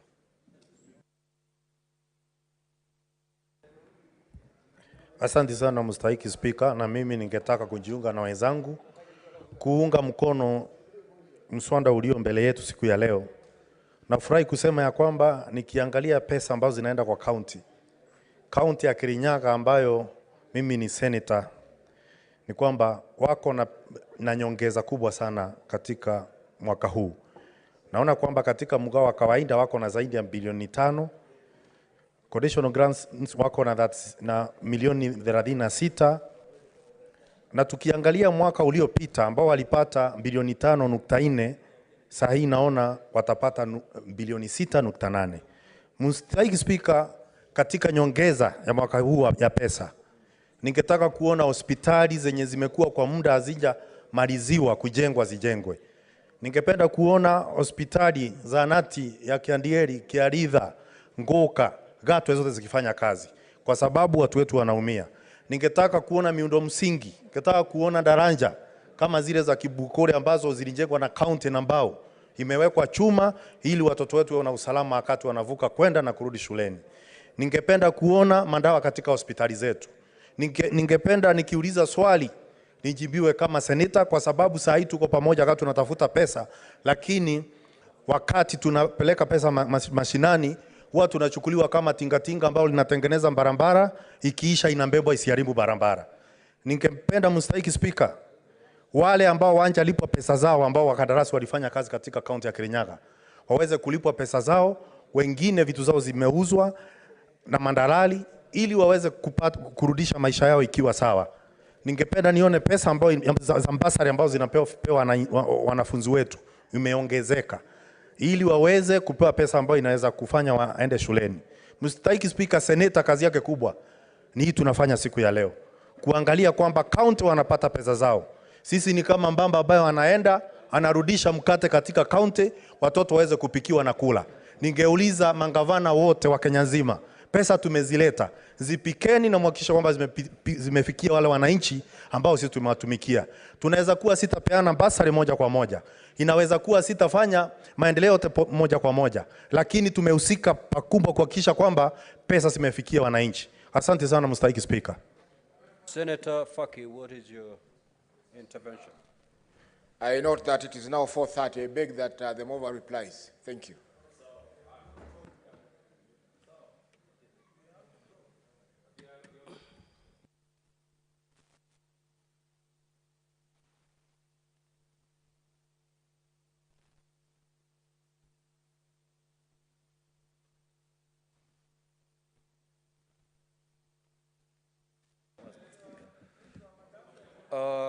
Senator Faki, you're not qualified to move that request because you've spoken to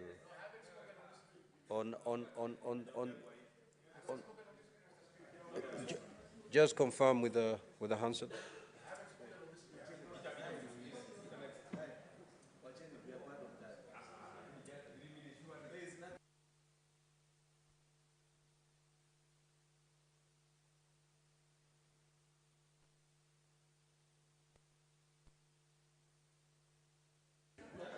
Now, honorable senators, can we have order, please? Now, we need to dispense with the intervention by the senator for Mombasa. And therefore, I will proceed to put the question. Is that the mover be called to reply? So as many as of that opinion, say aye. As many of the contrary opinion say nay. The ayes have it. May the mover proceed to reply.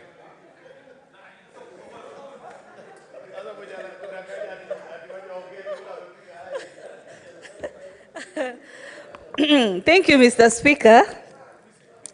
Allow me to really do appreciate all the colleagues for their wonderful contributions, and also on behalf of the Secretariat for Finance and Budget led by their clerk, really want to appreciate the team and the colleague senators in the Finance and Budget Committee. Mr. Speaker, I noted that Senator for Homa Bay had mentioned about the FLOCA funds, and I want to clarify and mention that Senator Boni, silence, I want to mention that the reason the funds for FLOCA are not in the schedule is because they are going to be awarded depending on the performance of those counties. That is why the space is blank, but we note as a committee, and it was polite to reply. And I want to urge all senators, we've given monies, kindly do the oversight. Thank you, Mr. Speaker. Now, honorable senators, we shall move to division. And at this juncture, allow me to request the Sergeant-at-Arms to ring the division bell for 5 minutes.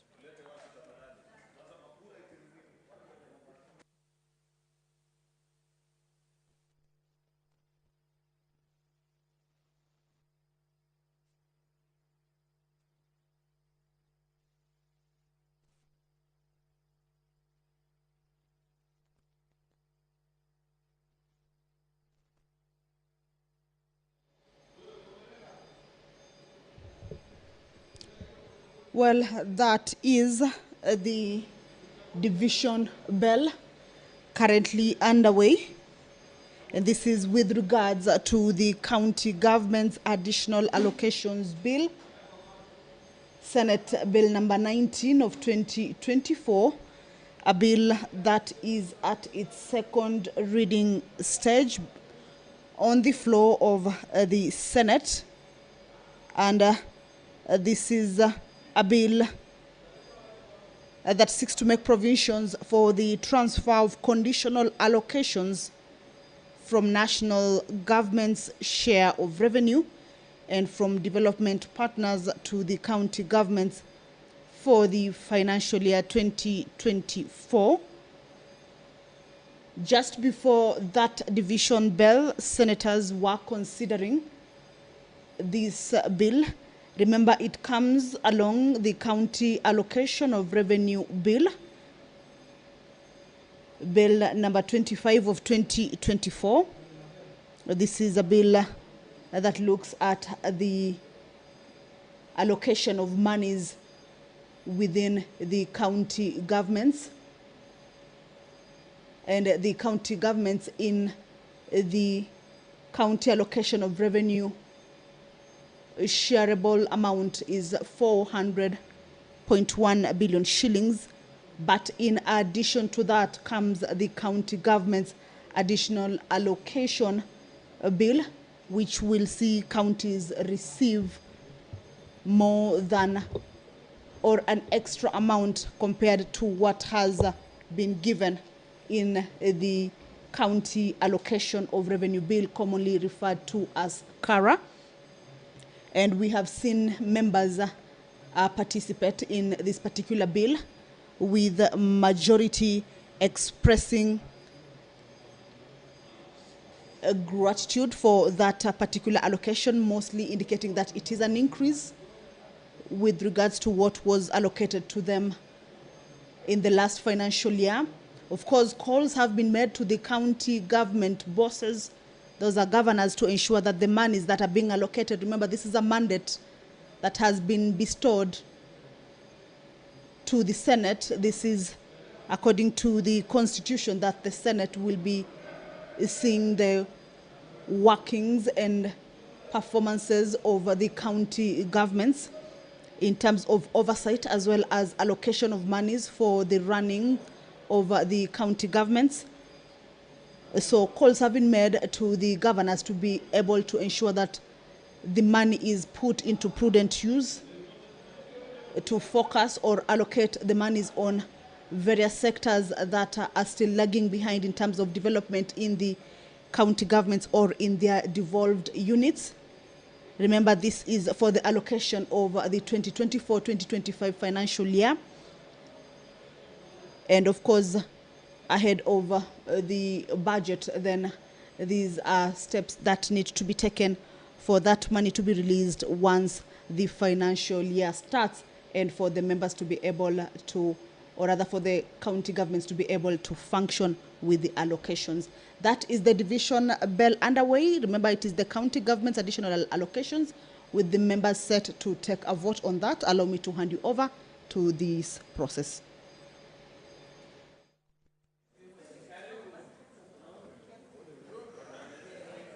Sergeant at Arms, you may now proceed to close the door and draw the bar.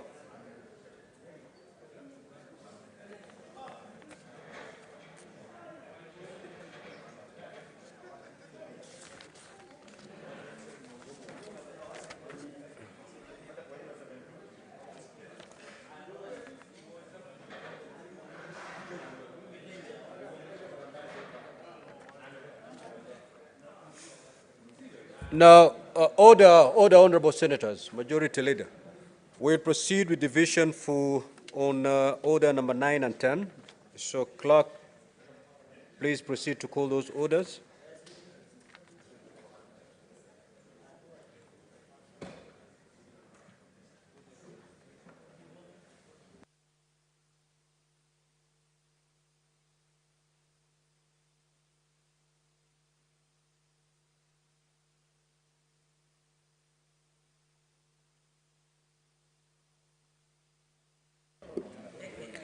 Order number 9, the County Allocation of Revenue Bill, Senate Bills number 25 of 2024, second reading. Honorable Senators, I now put the question that the County Allocation of Revenue Bill, Senate Bills number 25 of 2024, be now read a second time. Now, Honorable Senators, voting will be done electronically. So at this juncture, kindly remove your logout. And Sergeant at Arms, just pick all those unattended. Senator Fernandez. Sergeant at Arms, kindly proceed to pick the unattended cards. Senator from Migori, you may proceed to take a seat.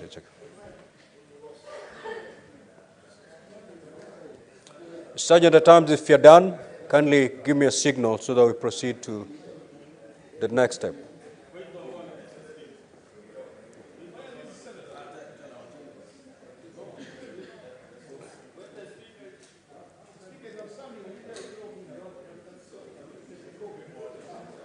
I had allowed 1 minute for those notorious senators to find their space and take a seat, so they are excused. Sergeant at Arms, have you? Good. Honorable Senators, you may now log back into the delegate unit and proceed to vote, either by pressing yes, no, or you may abstain. Proceed.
Senator Manzo and Wafula, Senator.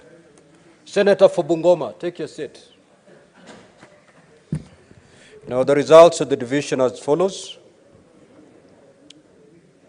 Nays 0, abstention 0, ayes 31. So the ayes have it. Next order. A bill for an act of parliament to provide for the equitable allocation of revenue raised nationally among the county governments for the 2024-2025 financial year, the responsibilities of national and county governments pursuant to such allocation and for connected purposes. Order number 10, the County Government's Additional Allocations Bill, Senate Bills number 19 of 2024, second reading.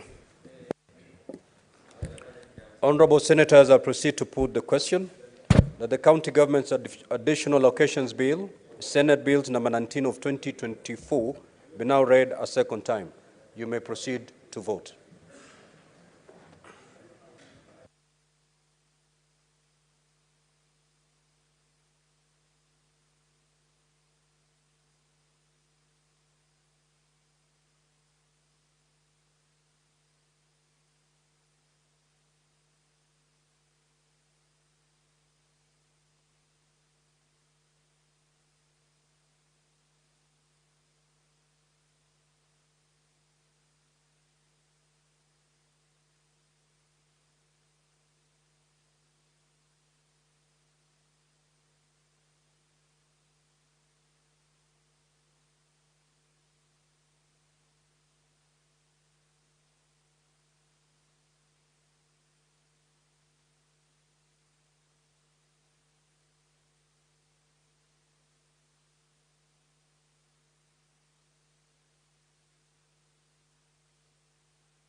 Senator Isaboy and Senator Lelegwe, kindly approach the dispatch and proceed to vote.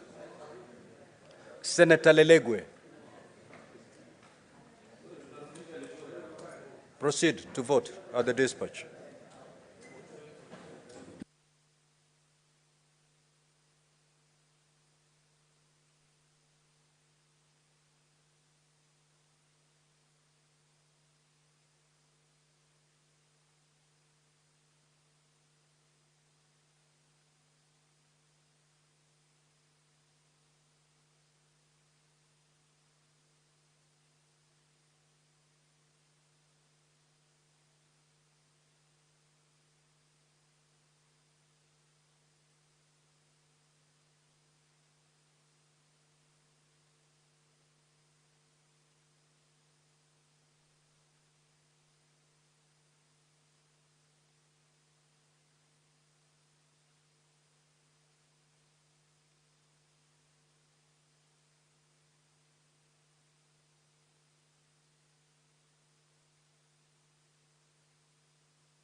Order, honorable senators, please take your seats.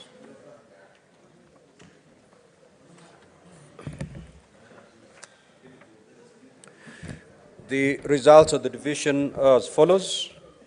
Ayes at 32, nays at 0, and abstention at 0. So the ayes have it. A bill for an act of parliament to provide for the additional allocations to county governments for the 2024-2025 financial year, the responsibilities of national government and county governments pursuant to such allocation and for connected purposes. Sergeant at times, kindly proceed to open the doors and withdraw the bar. Next order.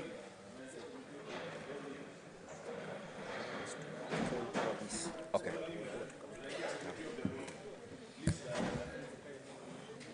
Clerk, proceed to call the next order, please. Order number 11, Committee of the Whole, consideration of the National Assembly amendments to the County Licensing Uniform Procedures Bill, Senate Bill number 9 of 2022. Order number 12, Committee of the Whole, the Statutory Instruments Amendment Bill, National Assembly Bills number 2 of 2023. Order number 13, Committee of the Whole, the Independent Electoral and Boundaries Commission Amendment Bill, National Assembly Bills number 10 of 2024. Order number 14, Committee of the Whole, the County Allocation of Revenue Bill, Senate Bills number 25 of 2024.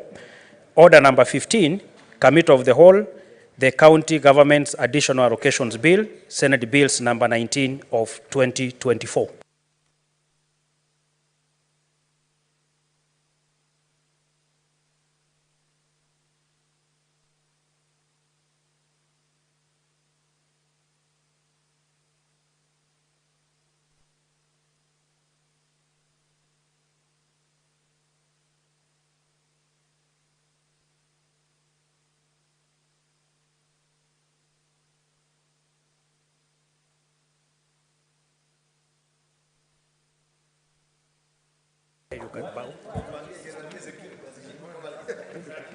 Honorable members, we can resume our seats.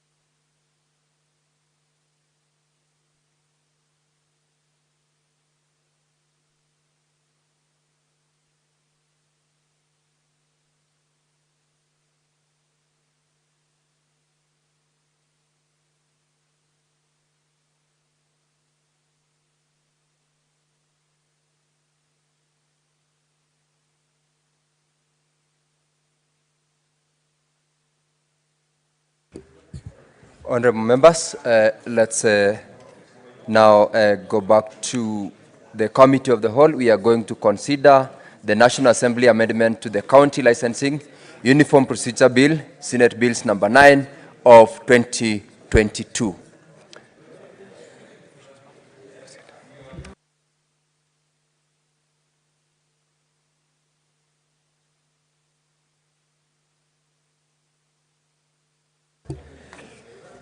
Members, we have quite a number of clauses that we are going to navigate through.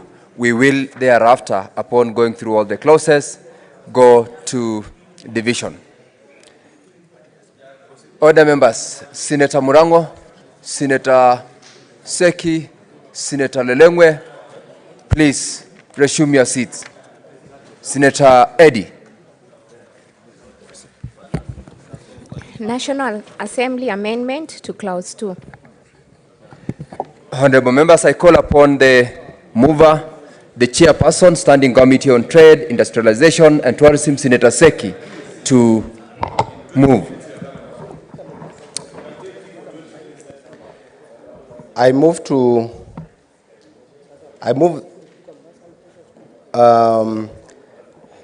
propose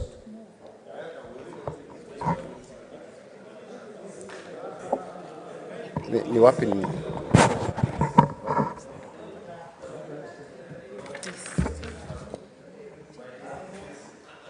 Senator Seki, kindly approach the top, please.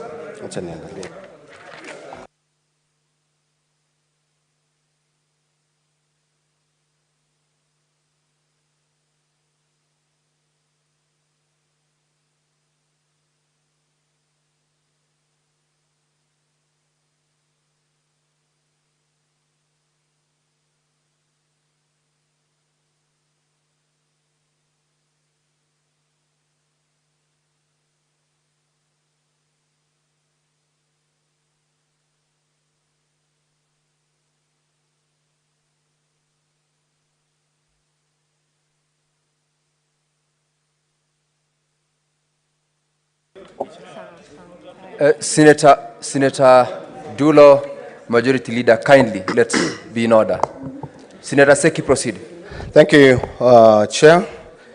I want to move the amendments as per the order paper on the County Licensing and Uniform Procedure Bill, Senate Bill number 9 of 2022. Honorable Chair,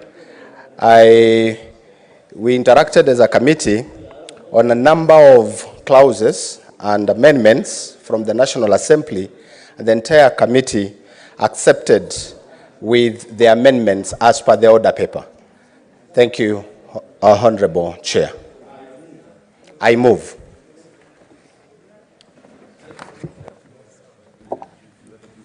Honorable members, I propose the question that the National Assembly amendment to Clause 2 of the bill be approved, and I put the question that the National Assembly amendment to Clause 2 of the bill be approved. Division at the end. National Assembly amendment to Clause 4. Honorable members, I call upon the mover, Chairperson, Standing Committee on Trade, Industrialization and Tourism to move. I hereby request that the amendments be approved as per the order paper. Honorable members, I propose the question that the National Assembly amendment to Clause 4 of the bill be approved, and I put the question that the National Assembly amendment to Clause 4 of the bill be approved. Division at the end. National Assembly amendment to Clause 5. I call upon the mover, Chairperson, Standing Committee on Trade, Industrialization and Tourism to move. Chair, I propose the amendments of Clause 5 be approved as per the order paper. Honorable members, I propose the question that the National Assembly amendment to Clause 5 of the bill be approved, and I put the question that the National Assembly amendment to Clause 5 of the bill be approved. Division at the end. National Assembly amendment to Clause 7. I call upon, that should be Clause 6, National Assembly amendment to Clause 6. I call upon the mover, Chairperson, Standing Committee on Trade, Industrialization and Tourism to move. I propose the amendments. Senator Seki, you move. I move, yes, the amendments of Clause 6 as proposed by the order paper. I propose the question that the National Assembly amendment to Clause 6 of the bill be approved, and I put the question that the National Assembly amendment to Clause 6 of the bill be approved. Division at the end. National Assembly amendment to Clause 7. Senator Seki, please proceed to move the proposed amendment. I move the amendment of Clause 7 as read in the order paper. Honorable Senators, I now propose the question that the National Assembly amendment to Clause 7 of the bill be approved, and I put the question that the National Assembly amendment to Clause 7 of the bill be approved. Division at the end. National Assembly amendment to Clause 9.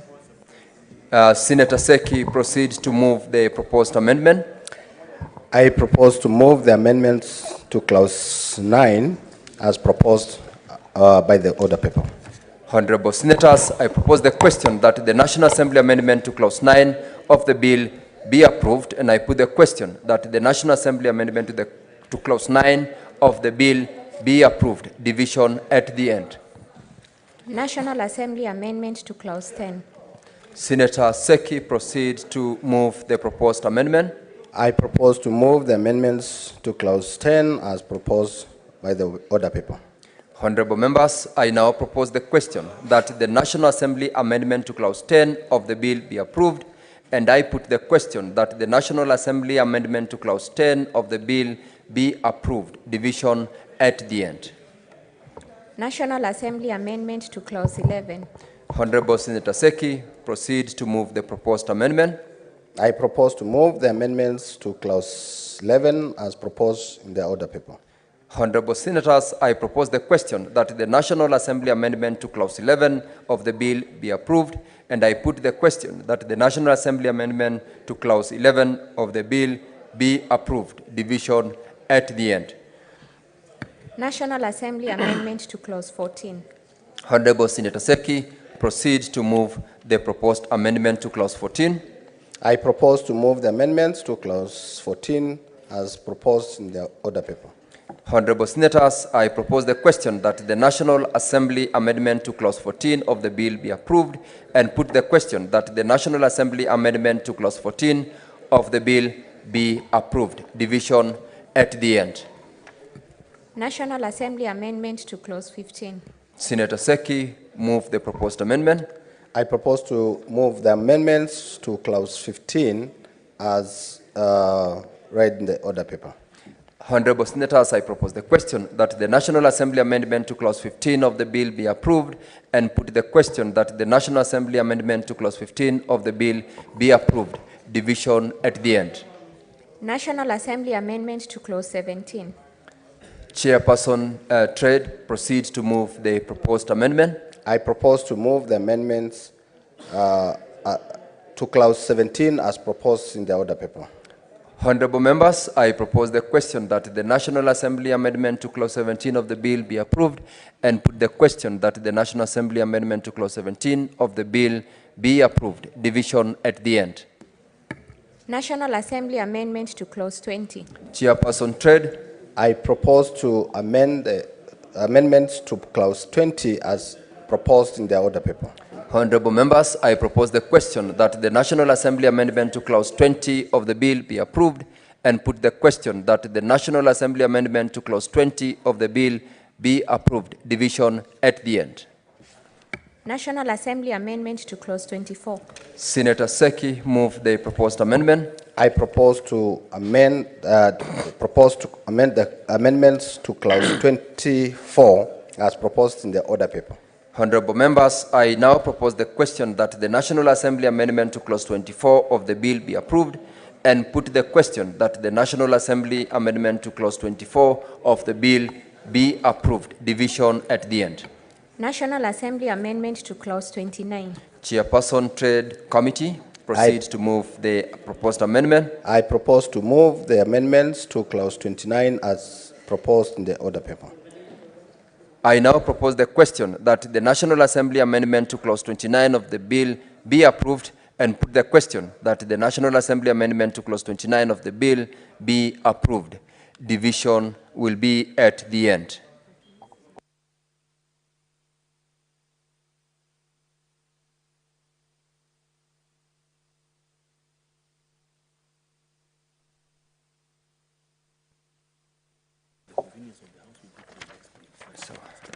We are done with the report on National Assembly amendment to the county licensing uniform procedure, but for the convenience of the House, we will proceed immediately to deal with the statutory instruments amendment bill, National Assembly Bills number 2 of 2023.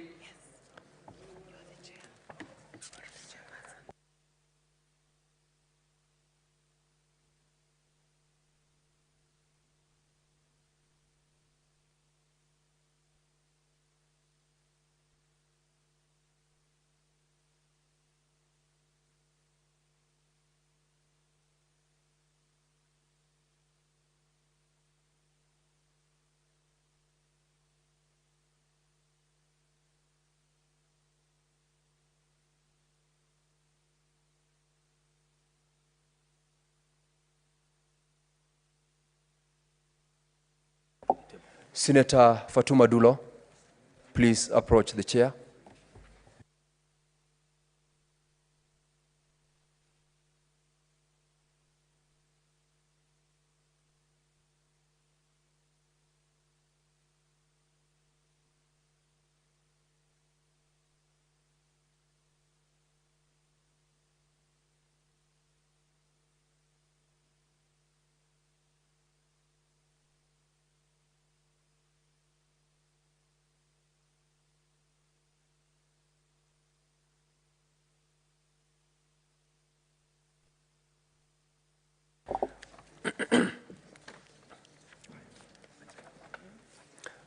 Honorable Senators, we are now ready to consider the Statutory Instruments Amendment Bill, National Assembly Bills number 2 of 2023. We have also several clauses that we will proceed to amend. Clause 2. Honorable Chairperson, Standing Committee on Justice and Legal Affairs, Clause 2, I propose the question that Clause 2 be part of the bill. Chairperson, Standing Committee on JLAC, Senator Dulo. Chair, I propose that Clause 2 be part of the bill. Senator Dulo, you're moving the proposed amendments. So you move the proposed amendments to Clause 2.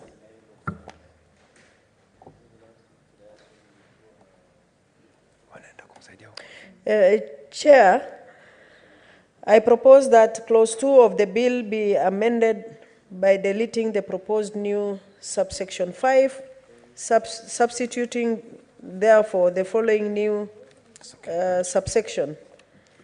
5, where it comes to the attention of the committee that a cabinet secretary responsible for regulation making authority has failed to submit a statutory instrument in accordance with subsection 1, the committee may, by the resolution, require the cabinet secretary to publish a notice in the Gazette within 7 days from the date of the resolution, to the effect that the statutory instrument is a nullity, and B, submit the published notice to Parliament. Thank you. Honorable members, I now propose the question that Clause 2 be amended as proposed, and I put the question that Clause 2 be amended as proposed. Division at the end. Clause 3. Clause 3, I propose the question that Clause 3 be deleted. I call upon the Chairperson JLAC to move the proposed amendment. Chair, I propose that the clause be amended as in the order paper. Honorable members, I propose the question that Clause 3 be deleted, and I put the question that Clause 3 be deleted. Division at the end. Clause 4. Clause 4, honorable members, I propose the question that Clause 4 be deleted. Call upon the Chairperson Legal Committee to move. Chair, I propose Clause 4 be amended as in the order paper. I thank you. Honorable members, I propose the question that Clause 4 be deleted and put the question that Clause 4 be deleted. Division at the end. Clause 5. Clause 5, honorable members, I propose the question that Clause 5 be part of the bill and call upon the mover, Chairperson, Standing Committee on Justice, Legal Affairs and Human Rights to move. Thank you, Chair. I propose that the bill be amended by deleting Clause 5 and substituting, therefore, the following new Clause 5. The Principal Act is amended by deleting Section 19, substituting, therefore, the following new subsection 19. The requirements is that where Parliament has adopted a report on a resolution that a statutory instrument be annulled. Mr. Speaker, Chair, the instrument shall stand annulled, and B, the clerk of the relevant house shall publish the annulment in the Parliament website and shall convey the resolution of the House to the regulation making authority. And number 2, upon receipt of the communication from the clerk, in accordance with the section, the regulation making authority shall publish the annulment in the Gazette.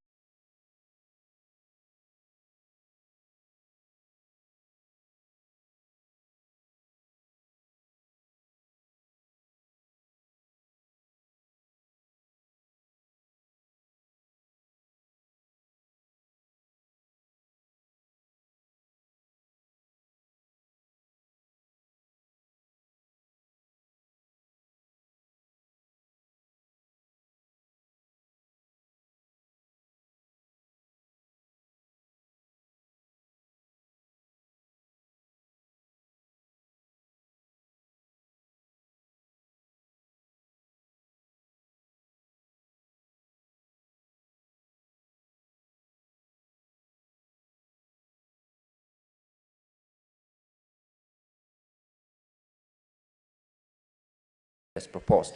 Division at the end. Clause 6. In clause 6, honorable members, I propose the question that clause 6 be part of the bill and call upon the chairperson, Standing Committee on Justice, Legal Affairs and Human Rights to move. Chair, I propose clause 6 be amended as in the order paper. I thank you. Honorable members, I propose the question that clause 6 be deleted, and I put the question that clause 6 be deleted. Division at the end. Clause 7. Honorable members, I propose the question that clause 7 be part of the bill and call upon Chairperson, Standing Committee on Justice, Legal Affairs and Human Rights to move. Chair, I propose the bill be amended by deleting clause 7 and substituting therefore the following new clause. Section 24 of the Principal Act is amended in subsection 5 by deleting the words 20,000 shillings appearing immediately after the words penalty, not exceeding, and substituting therefore the words 1 million shilling. I thank you. Honorable members, I now propose the question that clause 7 be amended as proposed, and I put the question that clause 7 be amended as proposed. Division at the end. The title and clause 1.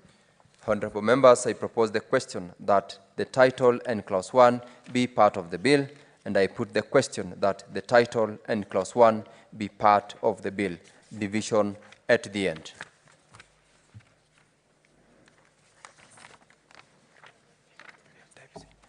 Honorable members, we now move to the next bill, the Independent Electoral and Boundaries Commission Amendment Bill, National Assembly Bills number 10 of 2024.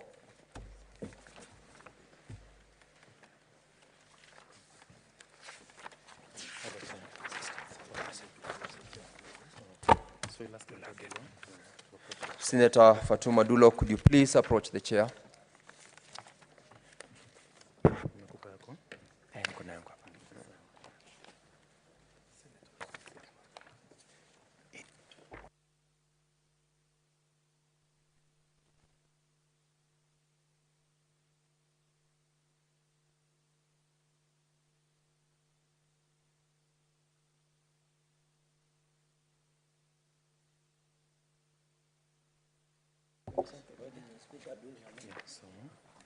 So inform senators that we're in the committee of the whole for the independent, and we can start canvassing the clauses.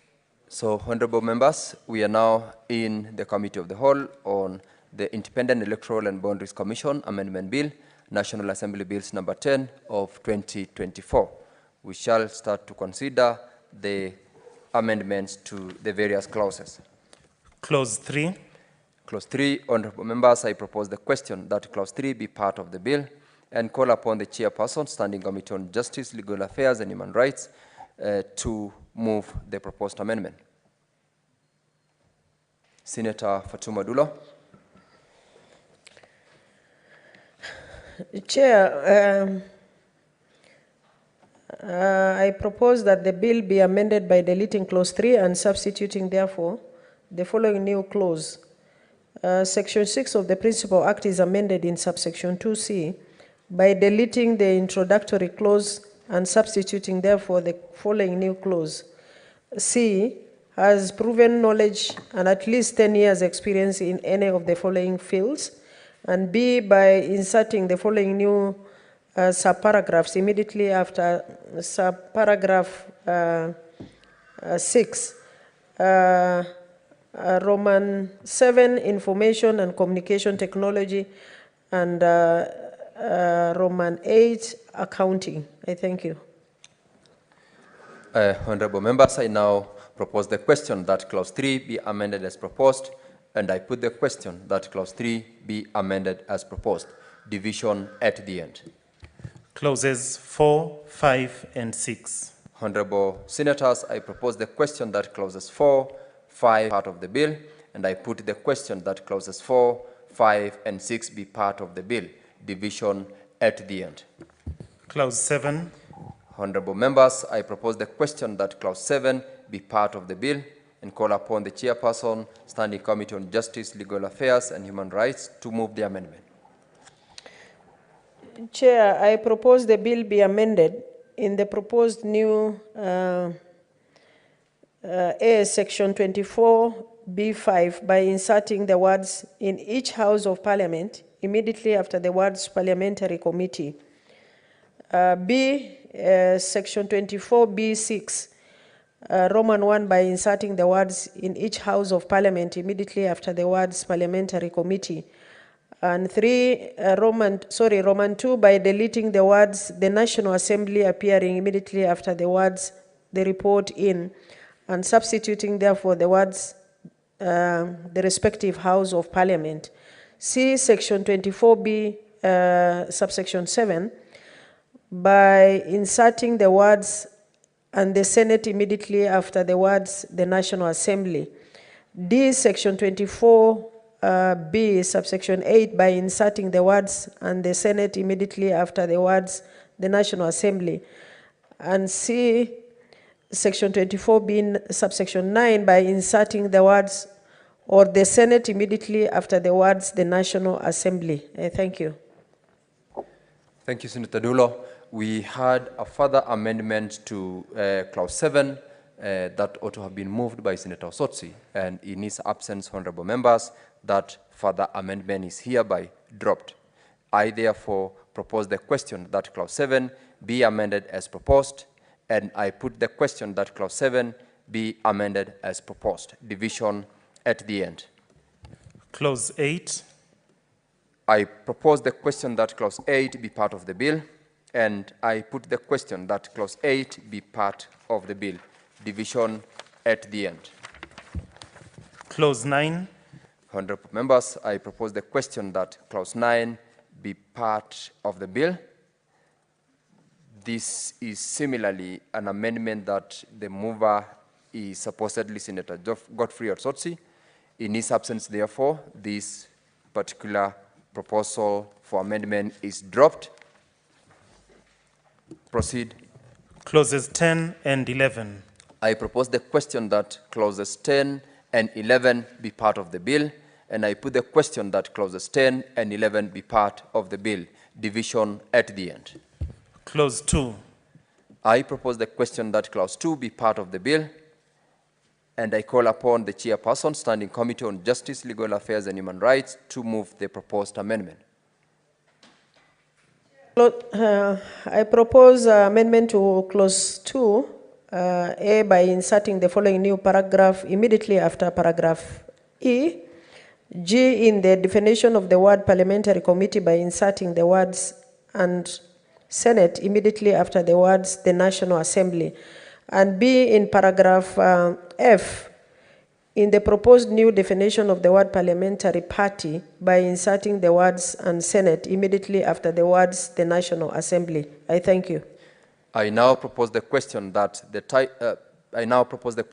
clause 2 be amended as proposed, and I put the question that clause 2 be amended as proposed. Division at the end. The title and clause 1. Honorable members, I propose the question that the title and clause 1 be part of the bill, and I put the question that the title and clause 1 be part of the bill. Division at the end. Honorable members, we are done with the Electoral and Boundaries Commission Amendment Bill. We are proceeding to the next bill, which is we're proceeding to the Committee of the Whole on the bill, the County Allocation of Revenue Bill, Senate Bills number 25 of 2024.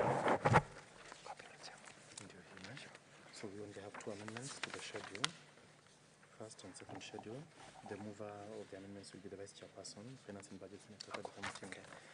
Honorable members, with regards to the County Allocation of Revenue Bill, Senate Bills number 25 of 2024, we only have 2 amendments, and we will proceed to consider those proposals. Clauses 3, 4, 5, 6, 7, 8, 9, and 10. I propose the question that clauses 3, 4, 5, 6, 7, 8, 9, and 10 be part of the bill, and I put the question that clauses 3, 4, 5, 6, 7, 8, 9, and 10 be part of the bill. Division at the end. The first schedule.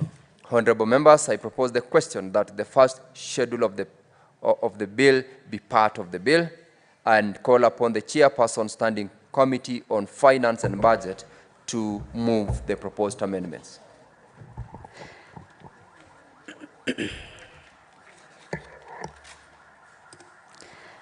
Mr. Chair, I beg to move that the first schedule be deleted and submitted with a new schedule as indicated in the order paper. This is because what we had passed for the financial year 2024-2025 was 415.9 billion, but after resolution through the mediation committee, what was settled for financial year 24-25 is 400.16 billion. Honorable members, I now propose the question that the first schedule be amended as proposed and put the question that the first schedule be amended as proposed. Division at the end. The second schedule. I propose the question that the second schedule be part of the bill and call upon the chairperson standing committee on finance and budget to move the proposed amendment. Mr. Chair, I do beg to move that the second schedule be deleted and submitted with a new schedule as indicated in the order paper. This is because, Mr. Chair, the second schedule to the bill will be able to reflect the approved adjustments to the county government's recurrent expenditure ceilings for financial year 2024-2025. I now propose the question that the second schedule be amended as proposed, and I put the question that the second schedule be amended as proposed. Division at the end. Clause 2, the title and clause 1. Honorable Senators, I propose the question that clause 2, the title and clause 1 be part of the bill, and I put the question that clause 2, the title and clause 1 be part of the bill. Division will be at the end. Honorable members, we are done with Committee of the Whole in the bill, County Allocation of Revenue Bill, Senate Bills number 25 of 2024. We now move to a Committee of the Whole on the County Government's Additional Allocations Bill, Senate Bills number 19 of 2024.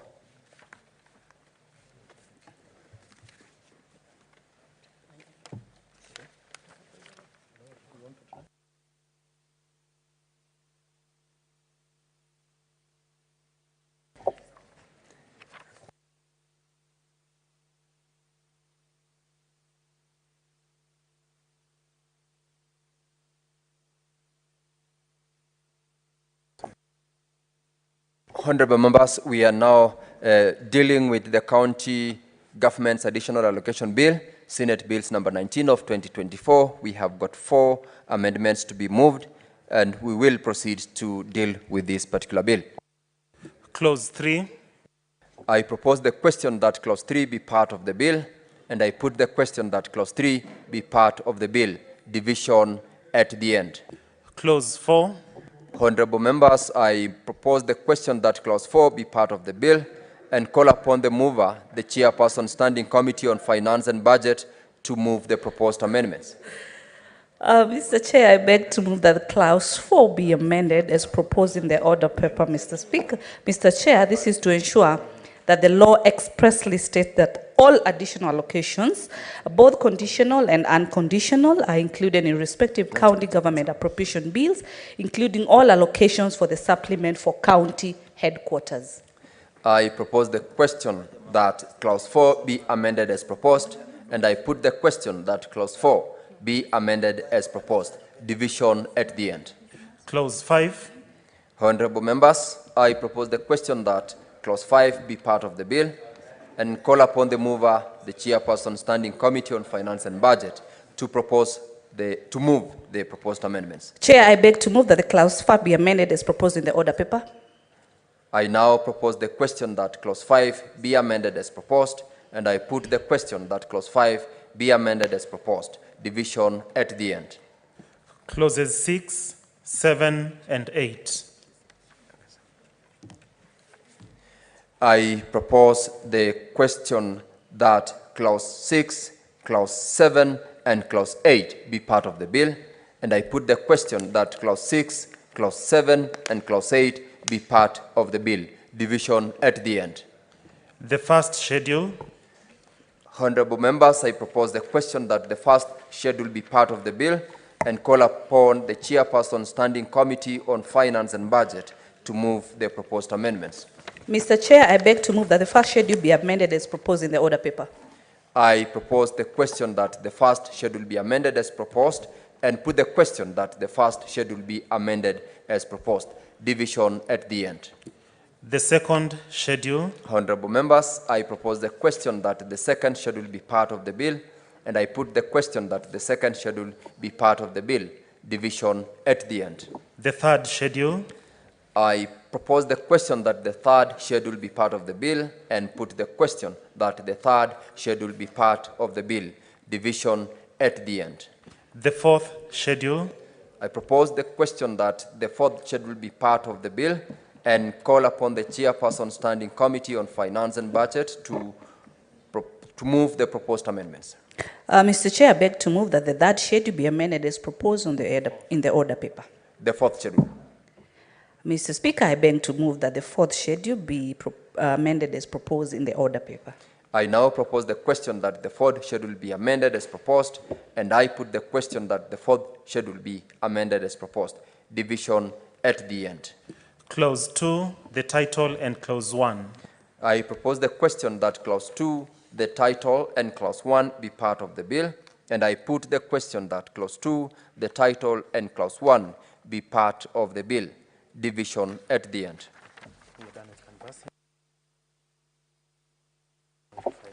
Honorable members, we are now done with canvassing the proposed amendments to the clauses, and we shall proceed to division.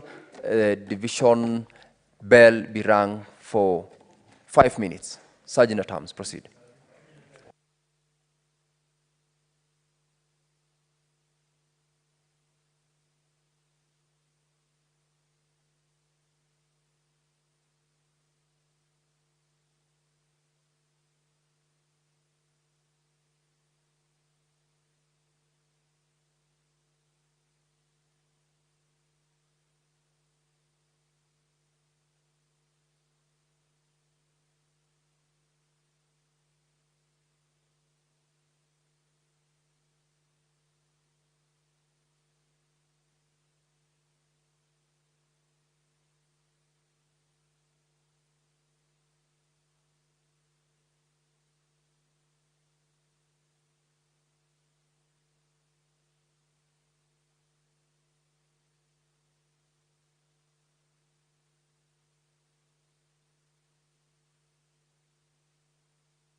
Lakini Unakakaa unaenda kambuzi kidogo tunakula tusisahau bwana. Si ndio? Bas. Sawa. Si ndio? Tunachukua, si ndio? Leta kila mtu ndani tupige wewe. Hebu tuhesabu. Who is not in? Eddie yako wapi Sifuna? Eddie. Hebu mpigie. Pigia Eddie. We have how many in the house? 1, 2, 3, 4, 5, 6, 7, 8, 9.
Honorable members, we now have quorum to resume division, and we will go straight to divisions on the National Assembly amendment to the county.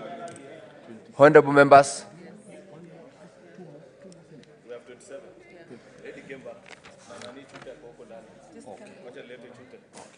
So we are proceeding to division on the National Assembly amendment to the County Licensing Uniform Procedure Bill, Senate Bills number 9 of 2022.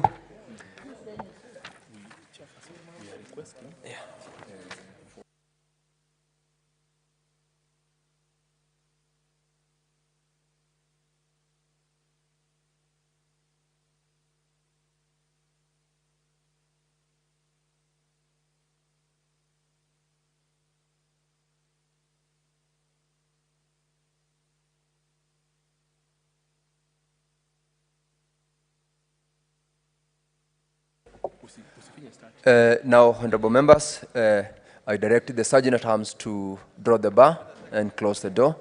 And members, I ask you to be a bit vigilant. We are reducing the time to facilitate you to vote from 60 seconds to 40 seconds to 30 seconds. So you proceed to be vigilant and appropriately vote within good time. Now, I put the question, honorable members. Senator Cherargei and Majority Leader, please resume your seats. I put the question that the National Assembly amendments to Clause 2, Clause 4, Clause 5, Clause 6, Clause 7, Clause 9, Clause 10, Clause 11, Clause 14, Clause 15, Clause 17, Clause 20, Clause 24, and 29 of the County Licensing Uniform Procedure Bill, Senate Bills number 9 of 2022 be approved. You may now proceed to vote.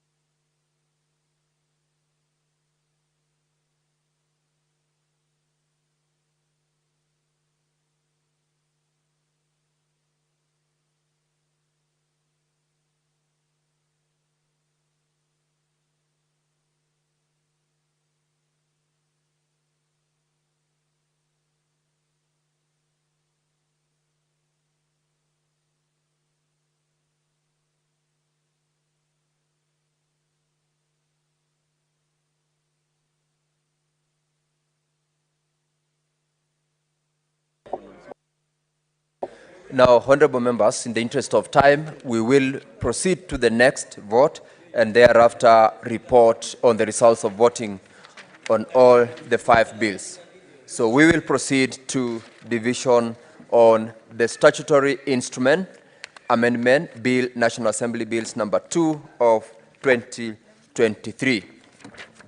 And honorable members, I now propose and I now put the question to the effect that Clause 3, Clause 4, and Clause 6 of the bill be deleted. Honorable members, proceed to vote.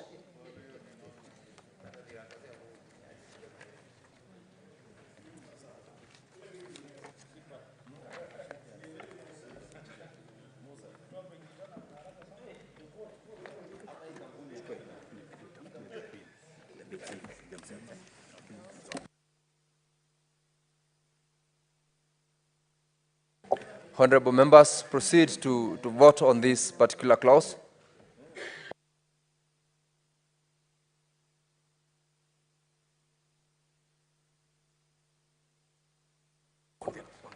We still have got 3 more divisions on this particular bill, and we are proceeding to call clauses with amendments, and I put the question that Clause 2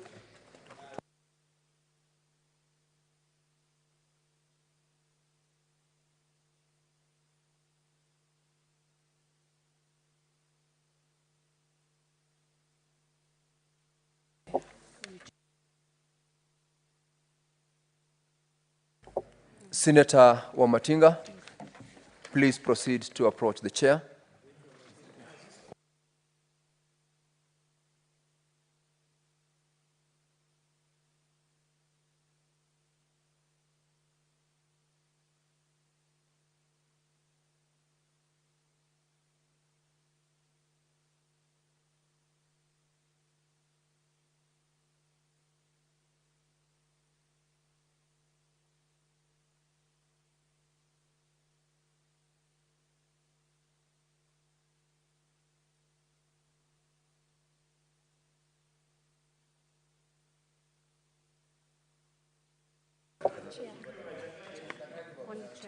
Only chair.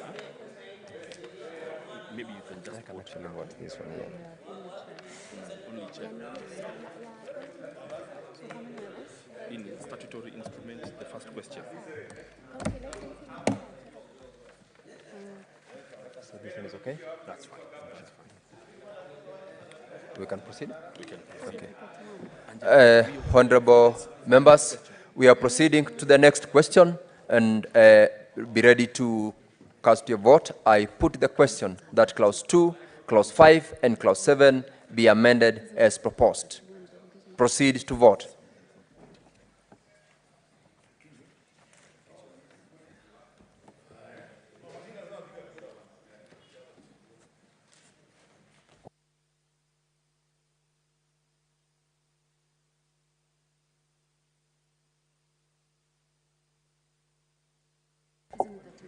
Honorable members, whoever has not voted, please vote.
Senator Abbas.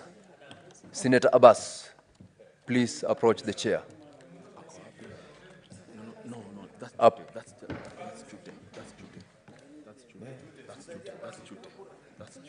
That's Jute. That's Jute.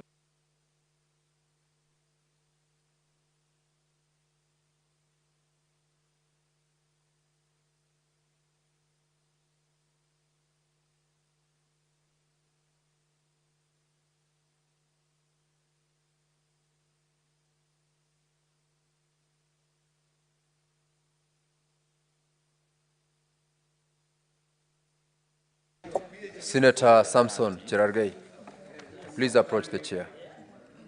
Approach the chair.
You ingine, the next statutory, 27, No, there are two 28, more. 29. There are two more.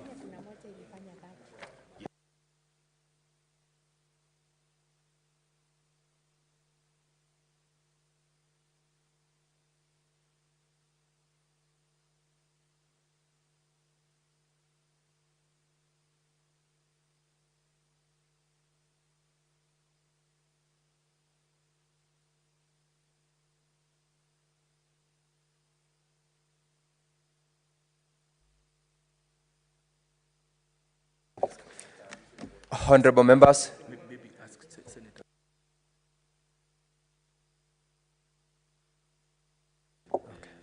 honorable members, kindly resume your seats so that we do not waste time. We are having difficulties with confirming who is not in and who is not in for purposes of voting. I request you to just spare the next few minutes so that we conclude on this business in the shortest time possible by settling down on your seats. We will now proceed to the question on all clauses, and I put the question that clause 2 as amended, 5 as amended, 7 as amended, the title and clause 1 be part of the bill. Honorable senators, you may proceed to vote.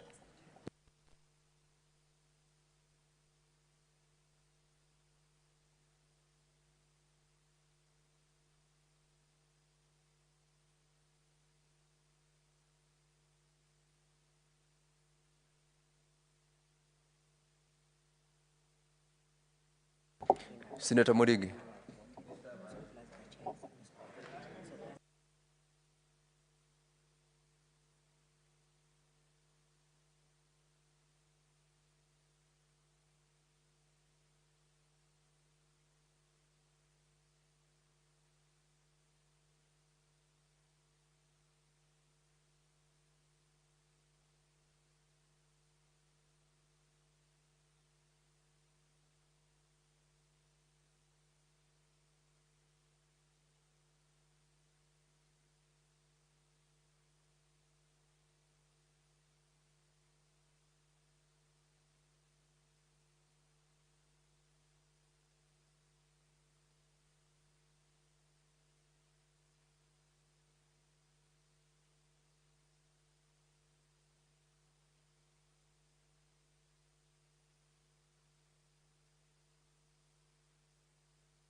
Murgor, Senator Mungatana, the Deputy Speaker, to come. The following senators to approach the chair: Senator Mungatana, Senator Murgor, and the Deputy Speaker, Senator Murungi.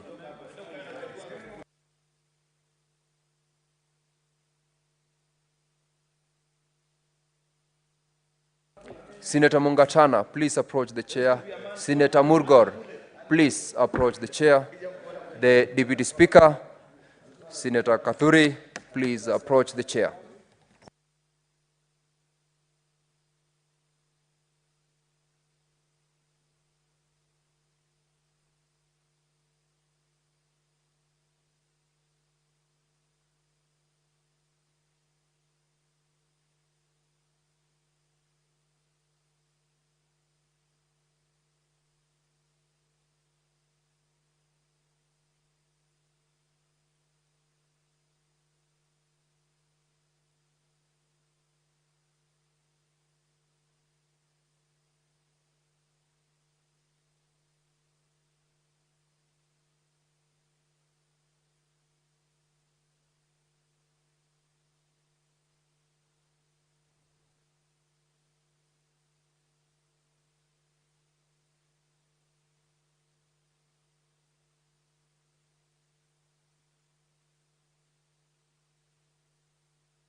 Honorable members, we are now proceeding to the last, that is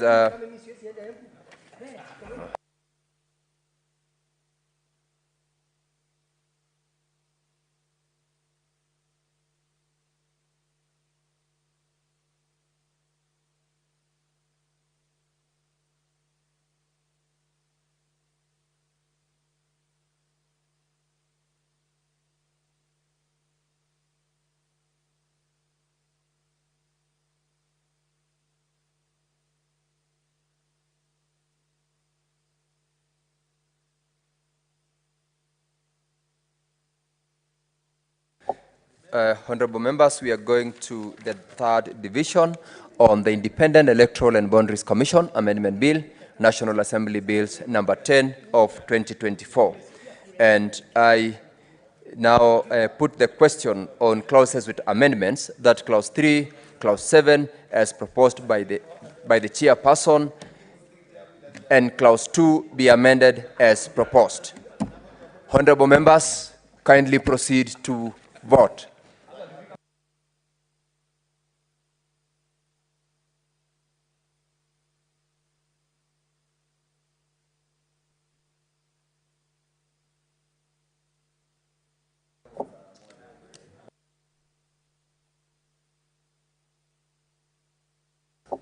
Honorable members, please vote. Those who have not voted, kindly vote.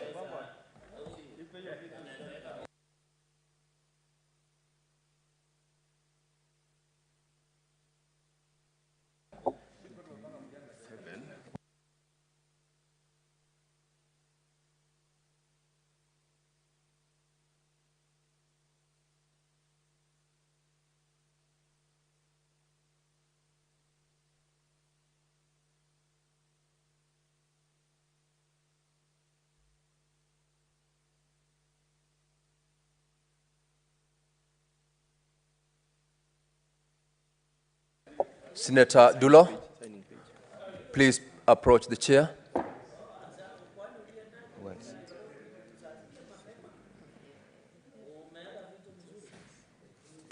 Senator.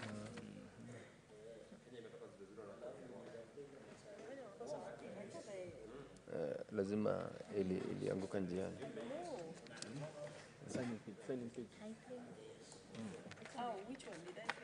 Yeah, IBC. The first question. IBC.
We are now going to the last question on all clauses.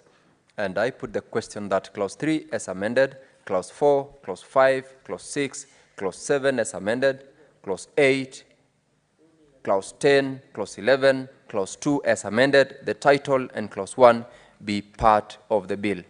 Honorable members, please proceed to vote. Clause 9 is not there, isn't it? Clause 9 is not there. We are on the IDC. Committee haikuwa nayo.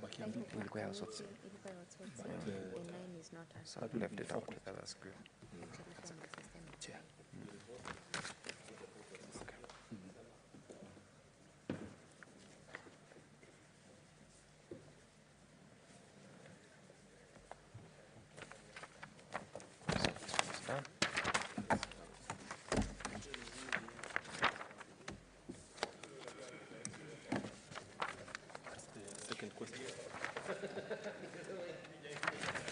Iko na divisions ngapi? Mbili tu pia.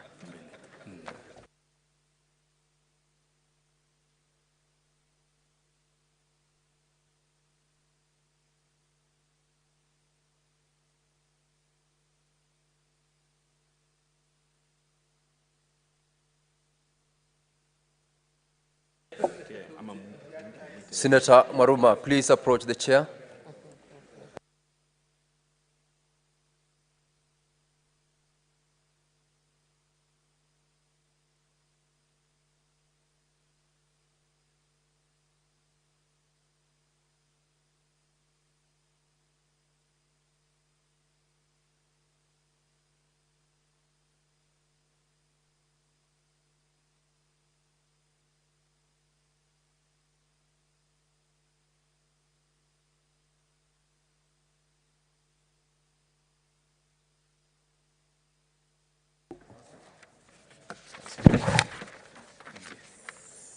We are now proceeding to division on the County Allocation of Revenue Bill, Senate Bills number 25 of 2024. Division on clauses with amendments. I put the question that the first schedule and the second schedule be amended as proposed. Honorable Senators, proceed to vote.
Senator Murgor.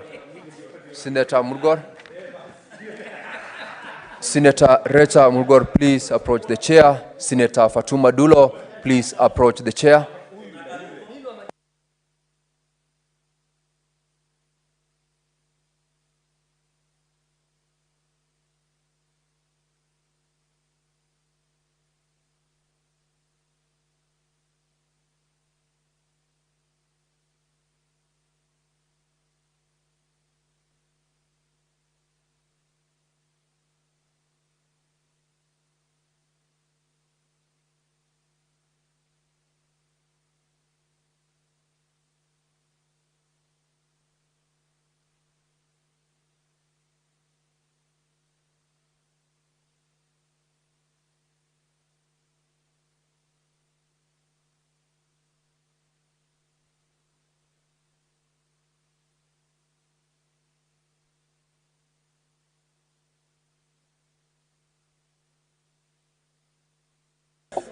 We are now dealing with the last division on Kara, and I put the question that clause 3, clause 4, clause 5, clause 6, clause 7, clause 8, clause 9, and clause 10, the first schedule as amended, the second schedule as amended, clause 2, the title, and clause 1 be part of the bill. Senators, proceed to vote.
Senator Chute, Senator Chute, Senator Cherargei, proceed to approach the chair.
Honorable members, we are now going to deal with the County Government Additional Allocations Bill, Senate Bills number 19 of 2024, divisions, clauses with amendments. Members, I put the question that clause 4, clause 5, the first and fourth schedules be amended as proposed. Proceed to vote. Senator Chute, please proceed to take your seat and vote.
Then I think we can.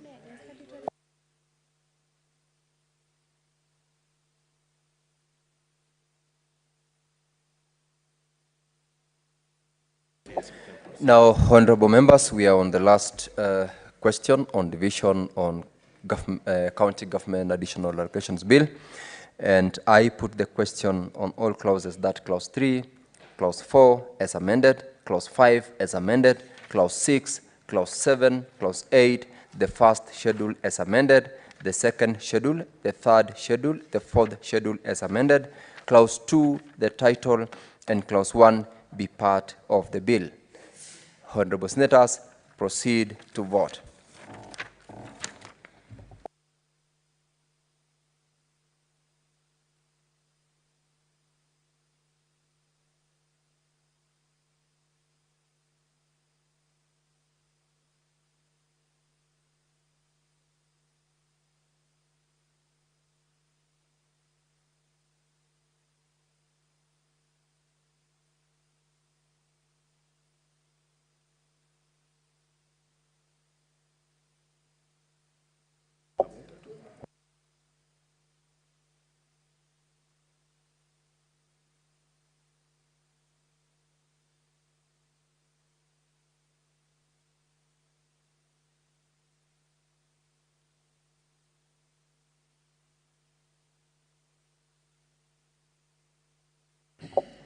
Senator Jackson Mandago, approach the chair.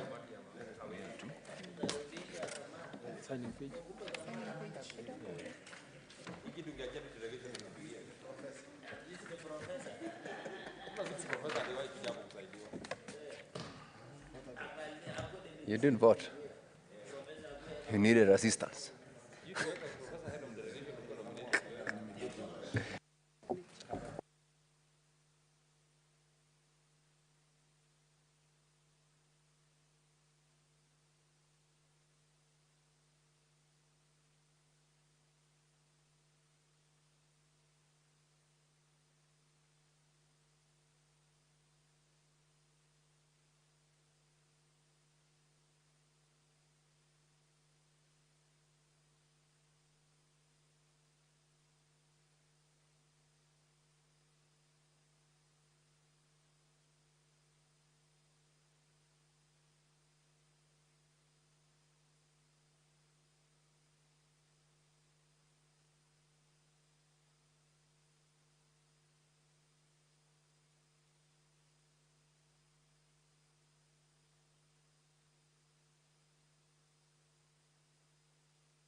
Honorable members, these are the results of the voting on the first division.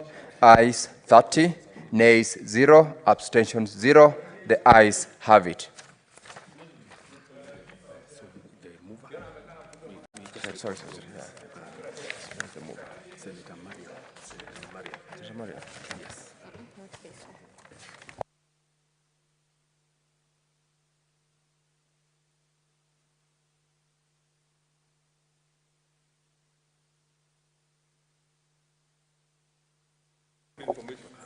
Very good information, Chairman. Senator Mariam, you will proceed to move.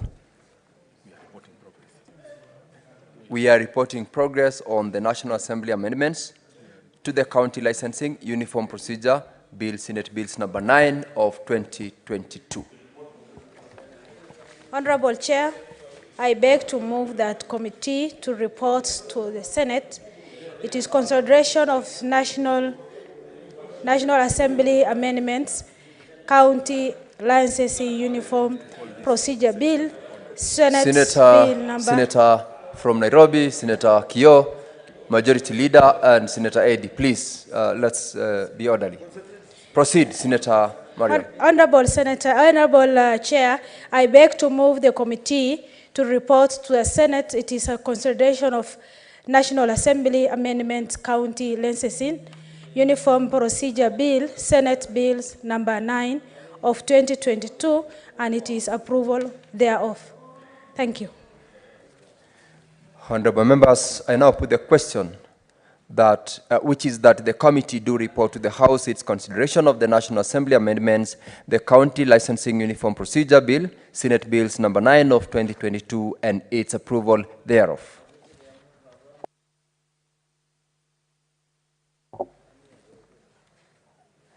Will as many as of that opinion say aye? Aye. Will as many as of a contrary opinion say nay? The ayes have it.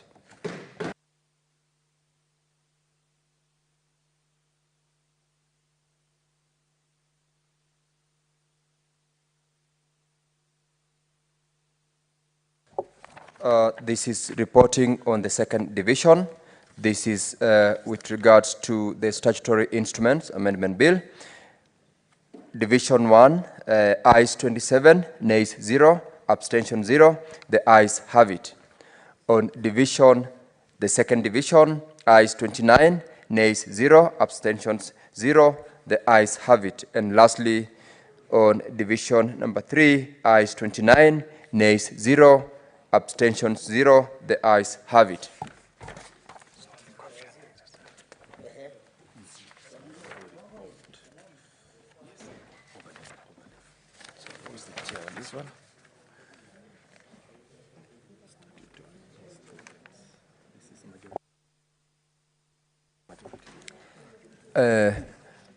We are now reporting on the bill by the Committee of the Whole, Statutory Instruments Amendment Bill, National Assembly Bills number 2 of 2023.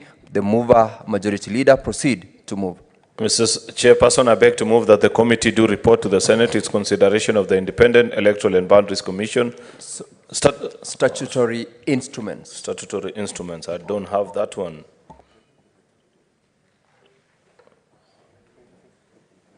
I have IBC here.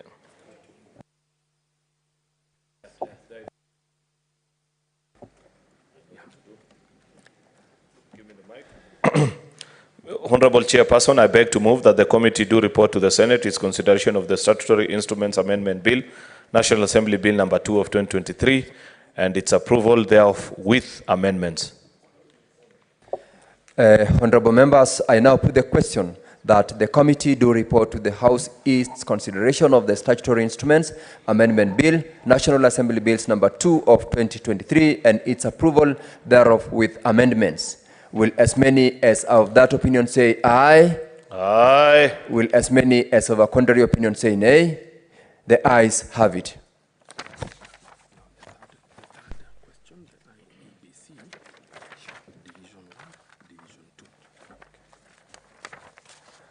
On the third question, reporting on the IEBC, ayes 29, nays 0, abstention 0.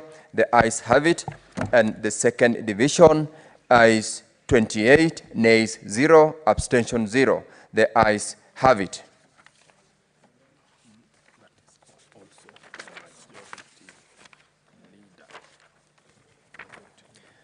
I also call upon the mover, the majority leader, to move on the IEBC amendment bill.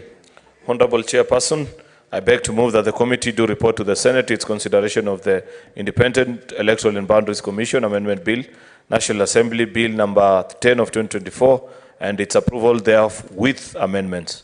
Honorable members, I now put the question that the Committee of the Whole do report to the Senate its consideration of the Independent Electoral and Boundaries Commission Amendment Bill, National Assembly Bills number 10 of 2024, and its approval thereof with amendments. Will as many as of that opinion say aye?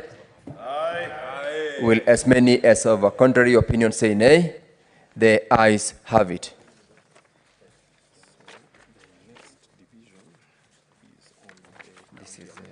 County allocation, yes, this occurs. The results are here. Division 1, Division 2. Sure. Honorable members, on the county allocation bill, Division 1, ayes 26, nays 0, abstention 0. The ayes have it. And on the second division, ayes 28, nays 0, abstention 0. The ayes have it.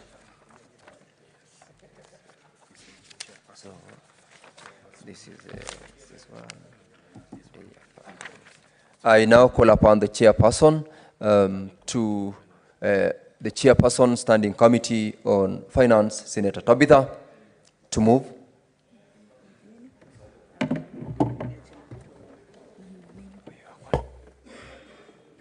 This is on the county allocation of revenue bill, Senate bills number 25 of 2024.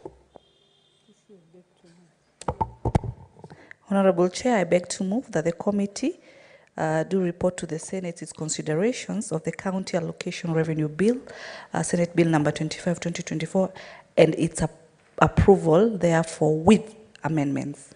I now put the question that the committee do report to the Senate its consideration of the County Allocation of Revenue Bill, Senate Bills number 25 of 2024, and its approval thereof with amendments. As many as of that opinion say aye. As many as of a contrary opinion say nay. The ayes have it.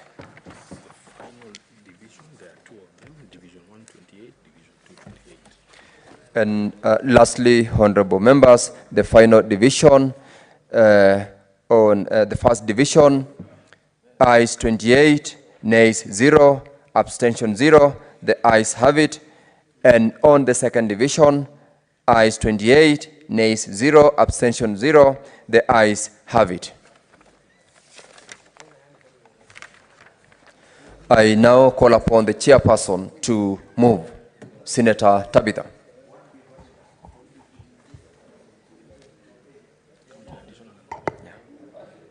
This is on the County Government Additional Allocation Bill, Senate Bills number 19 of 2024.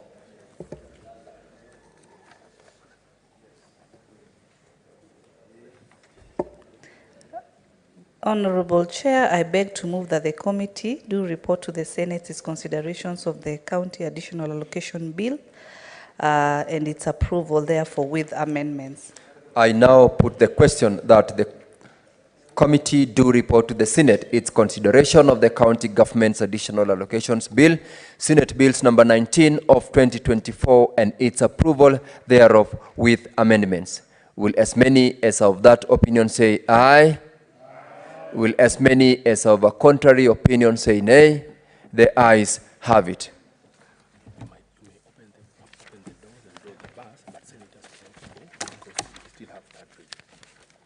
Honorable members, we are done with consideration of those clauses on division. Open the door and draw the bar. But I request honorable members, we still have third reading. Do not leave the chamber. We will be done in a short while, so kindly be patient so that we conclude on this business today. Honorable Senators, Mr. Speaker. Voting, No, we'll be voting. So No, no, when you're voting, it doesn't stop. Honorable Senators.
Honorable Senators,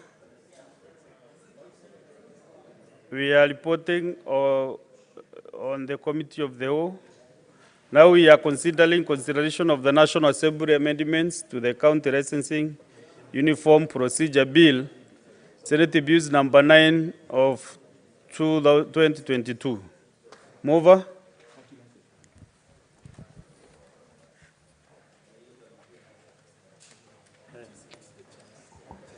Oh no, Chairperson, sorry, Chairperson.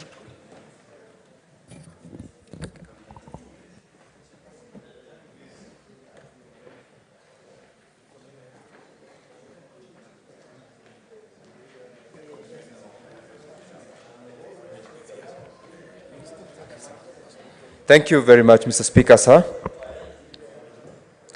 I now wish to report. Honorable Speaker, I beg to report that the Committee of the Whole has considered the National Assembly amendments, the County Licensing Uniform Procedure Bill, Senate Bills number 9 of 2022, and approval it thereof. Thank you, mover. Who is the mover of this bill? No. Honorable Speaker, I beg to move that the House do agree with the committee on the said report. I call upon Senator Kisang to second. Thank you. Senator Kisang. Honorable Speaker, I beg to second.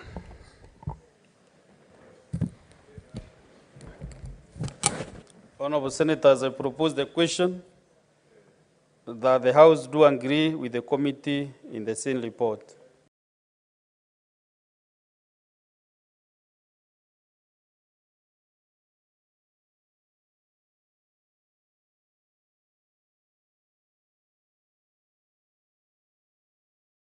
Statutory amendment.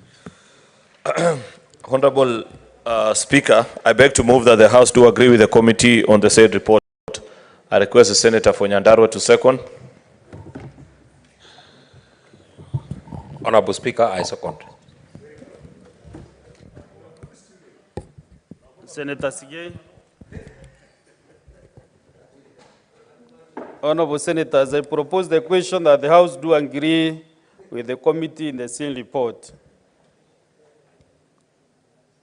And now I put the question that the House do agree with the committee in the same report. As many as of the similar opinion say aye. Aye. As those of the contrary opinion say nay. The ayes have it. Mover.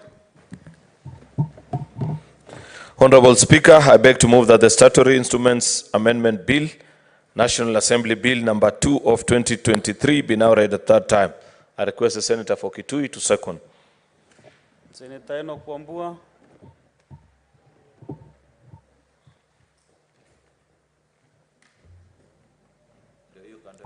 Mr. Speaker, I second. Honorable Senators, I propose the question that the Statutory Instruments Amendment Bill, National Assembly Bills number 2 of 2023, now be laid at that time. Honorable Senators, now I put the question that Statutory Instruments Amendment Bill, National Assembly Bills number 2 of 2023, be now laid at that time. We go to division. Hey.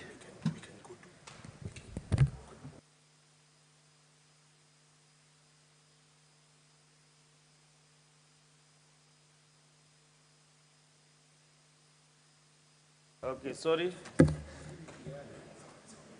Let us report all the bills and then we can do division at the end. So now we go to the Independent Electoral and Boundaries Commission Amendment Bill, National Assembly Bills number 10 of 2024. Honorable Speaker, I beg to report that the Committee of the Whole has considered the Independent Electoral and Boundaries Commission Amendment Bill, National Assembly Bills number 10 of 2024, and its approval thereof with amendments. Over. Electoral Commission. Honorable Speaker, I beg to move that the House do agree with the committee in the said report. I request the Senator for Migori to second. Senator, in your case. Mr. Speaker, I second.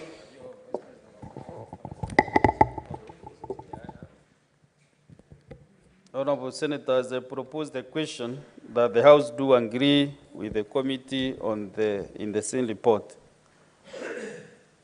And I put the question that the House do agree with the committee in the same report. As many as of the similar opinion say aye. Aye. As those of the contrary opinion say nay. The ayes have it. Mover. Honorable Speaker, I beg to move that the Independent Electoral and Boundaries Commission Amendment Bill, National Assembly Bill number 10 of 2024, be now read a third time. I request the Senator for Vihiga to second. Mr. Speaker, I second. Senator Ososi. I second. I propose the question that the Independent Electoral and Boundaries Commission Amendment Bill, National Assembly Bills number 10 of 2024, be now read at that time.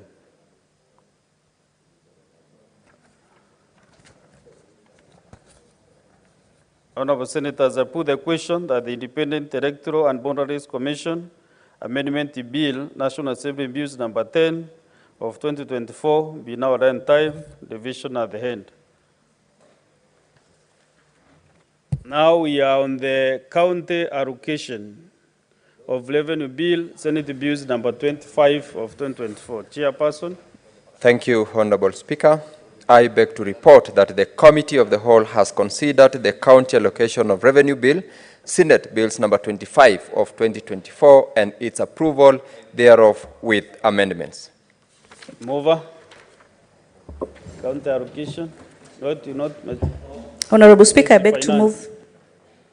Honorable Speaker, I beg to move that the House do agree with the committee on the said report.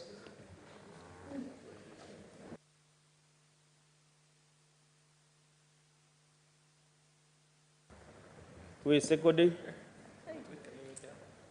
Senator Tabitha. Who is seconding? Senator Alexander Mundigi. Bwana Spika, naunga mkono. Okay, Honorable Senators, I propose the question that the House do agree with the committee in the same report. I put the question that the House do agree with the committee in the same report. As many as of the similar opinion say aye. Aye. As those of the contrary opinion say nay. The ayes have it. Mover. Honorable Speaker, I beg to move that the County Allocation of Revenue Bill, Senate number 25, be now read at that time. And I do beg that Senator... 5 of... Honorable Speaker, Honorable Speaker, I do beg that the County Allocation of Revenue Bill, Senate Bill number 25 of 2024, be now read at that time. And I do Seconder. request Senator of Kitui County to second. Mr. Enoch. Speaker, I second. Honorable Senators, I propose the question that the County Allocation of Revenue Bill, Senate Bills number 25 of 2024, now be read at that time. I put the question that the County Allocation of Revenue Bill, Senate Bills number 25 of 2024, be now read at that time. Division at the end. We now proceed to the County Government's Additional Allocations Bill, Senate Bills number 19 of 2024. Chairperson. Thank you, Mr. Speaker. I beg to report that the Committee of the Whole has considered the County Government's Additional Allocations Bill, Senate Bills number 19 of 2024, and its approval thereof with amendments.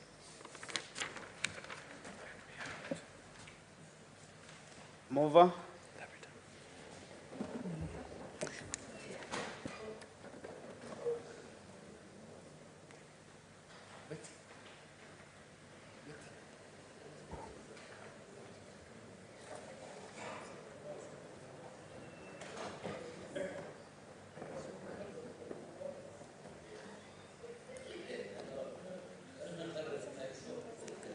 Which bill is it, Kara? Additional. Additional. This is Kara. We are on the County Government's Additional Allocations Bill. Honorable Speaker, I beg to move that the House do agree with the committee to the said report. And I do request Senator Chesang to second. Senator Chesang. Mr. Speaker, I second.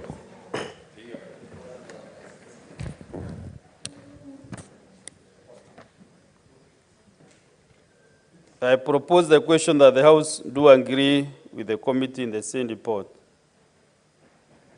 I put the question that the House do agree with the committee in the same report. As many as of the similar opinion say aye. Aye. As those of the contrary opinion say nay. The ayes have it. Mover.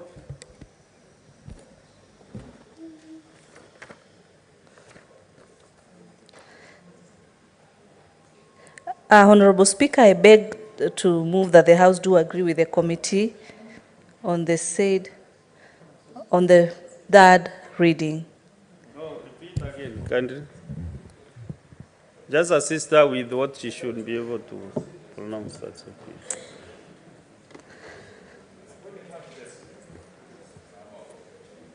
She shouldn't be approached, actually.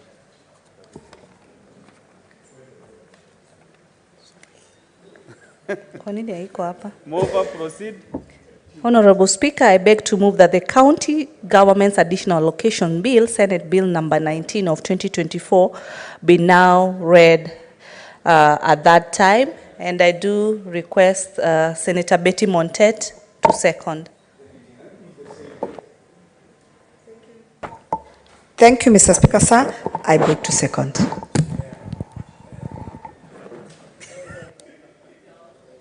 Honourable members, I propose the question that the County Government's Additional Allocations Bill, Senate Bills number 19 of 2024, be now read at that time. Honourable Senators, I put the question that the County Government's Additional Allocations Bill, Senate Bills number 19 of 2024, be now read at that time. Now,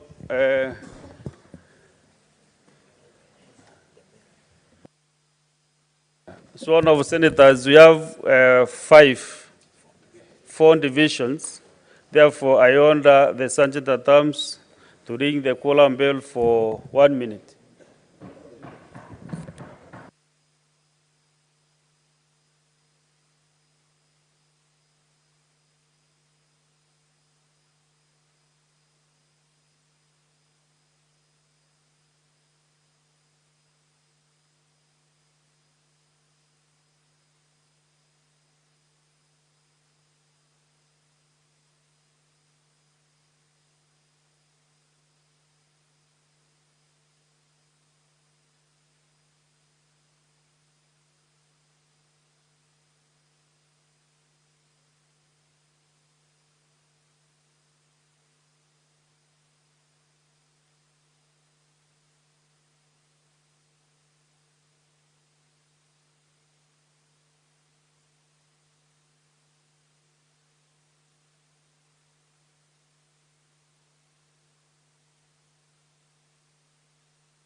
Sergeant at arms, close the doors and draw the bus.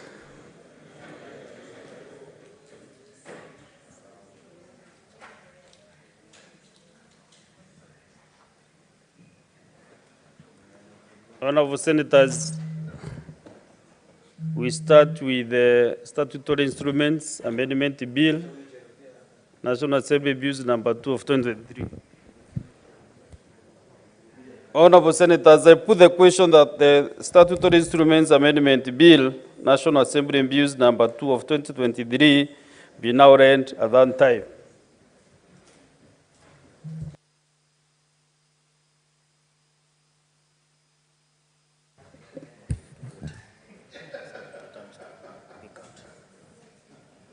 Yeah, so you check the counts.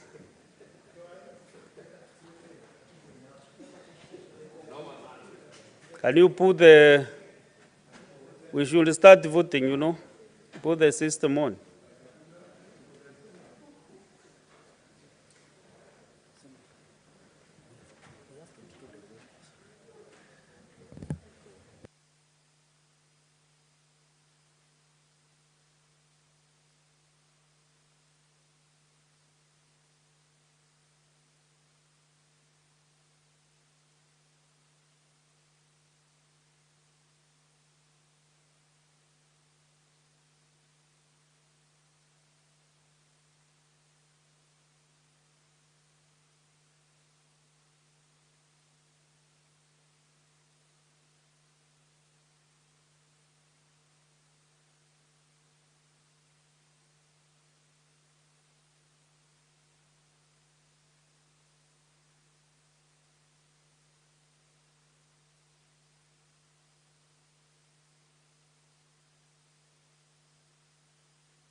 Sergeant at arms, okay, withdraw the band and open the door.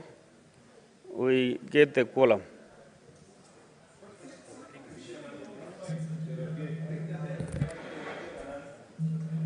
And you ring the quorum bell for 3 minutes.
Honorable Senators, Zonda, can you resume your seats?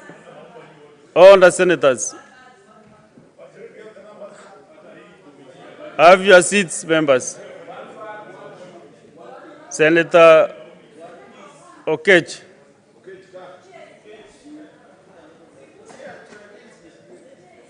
I had put a question on this bill, and therefore we are proceeding to vote.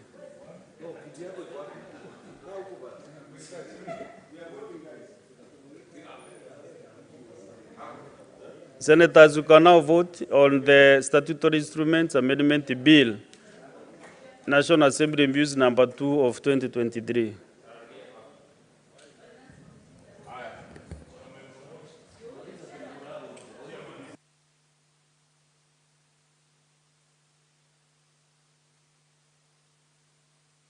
Yeah, you should now vote. Continue to vote.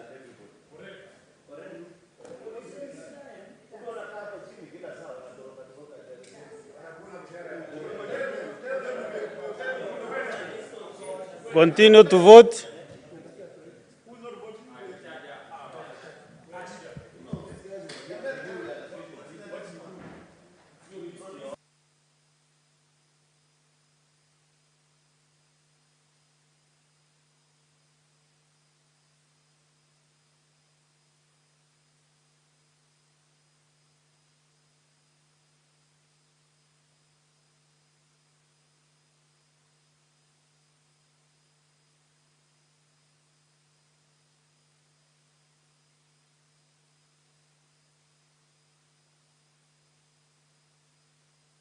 You draw the bars. We are voting simultaneously for all the bills. You close the doors and draw the bars. No, we are voting all the bills. So we have 3 more to go. Yes, yes. I'm waiting for the IMB, for the results of the division.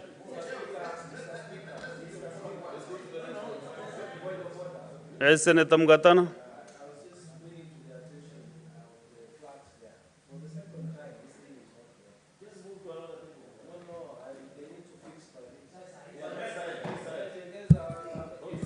Yeah, we have noted that.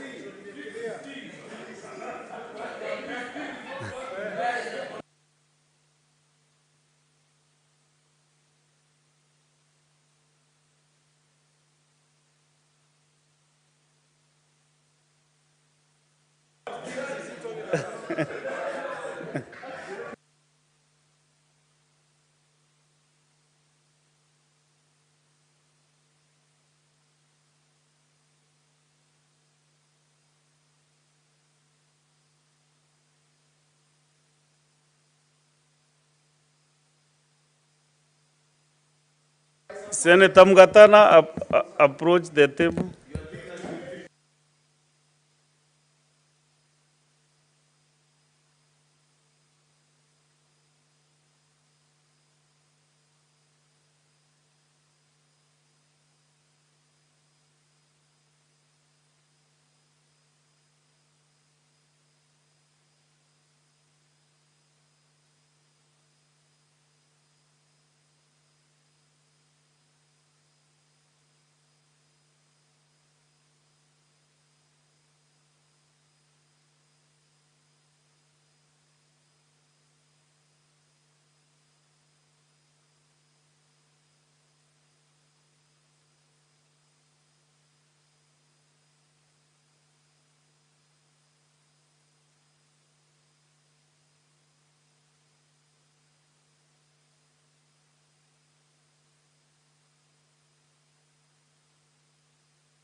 Honorable Senators, this is the results of the division.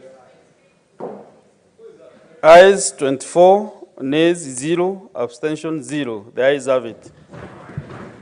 A bill for an act of parliament to amend the Statutory Instruments Act. Let's go to the second division. And I put the question that the Independent Electoral and Boundaries Commission Amendment Bill, National Assembly Bills number 10 of 2024 be now read at that time. We are on the division. You proceed to vote.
All the senators, this is the results of the division. Ayes 24, nays 0, abstention 0. The ayes have it. A bill for an act of parliament to amend the Independent Electoral and Boundaries Commission Act and for connected purposes. We are now on the county allocation of revenue bill, Senate Bills number 25 of 2024. And I put the question that the county allocation of revenue bill, Senate Bills number 25 of 2024 be now read at that time. This division, let's proceed to vote.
Senator Andy Okech, approach the table.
Honorable Senators, this is the results of the division. Ayes 24, nays 0, abstention 0. The ayes have it.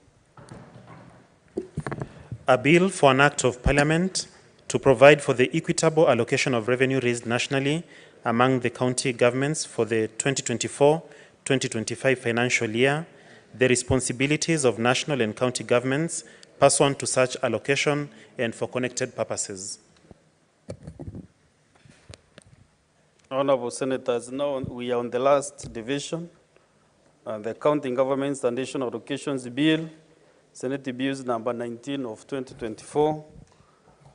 And I put the question that the County Governments and National Allocations Bill, Senate Bills number 19 of 2024, be now read at that time. Proceed and vote.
Senator Jackson Madago, approach the table also.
Honorable Senators, these are results of the division. Ayes 24, nays 0, abstention 0. The ayes have it. A bill for an act of parliament to provide for the additional allocations to county governments for the 2024-2025 financial year, the responsibilities of national government and county governments pursuant to such allocation and for connected purposes. Sergeant at arms, you can open the doors and withdraw the bars. Honorable senators. Honorable senators, there being no other business on the Honda paper, the Senate stands adjourned until Tuesday, 25th June 2024 at 2:30 p.m.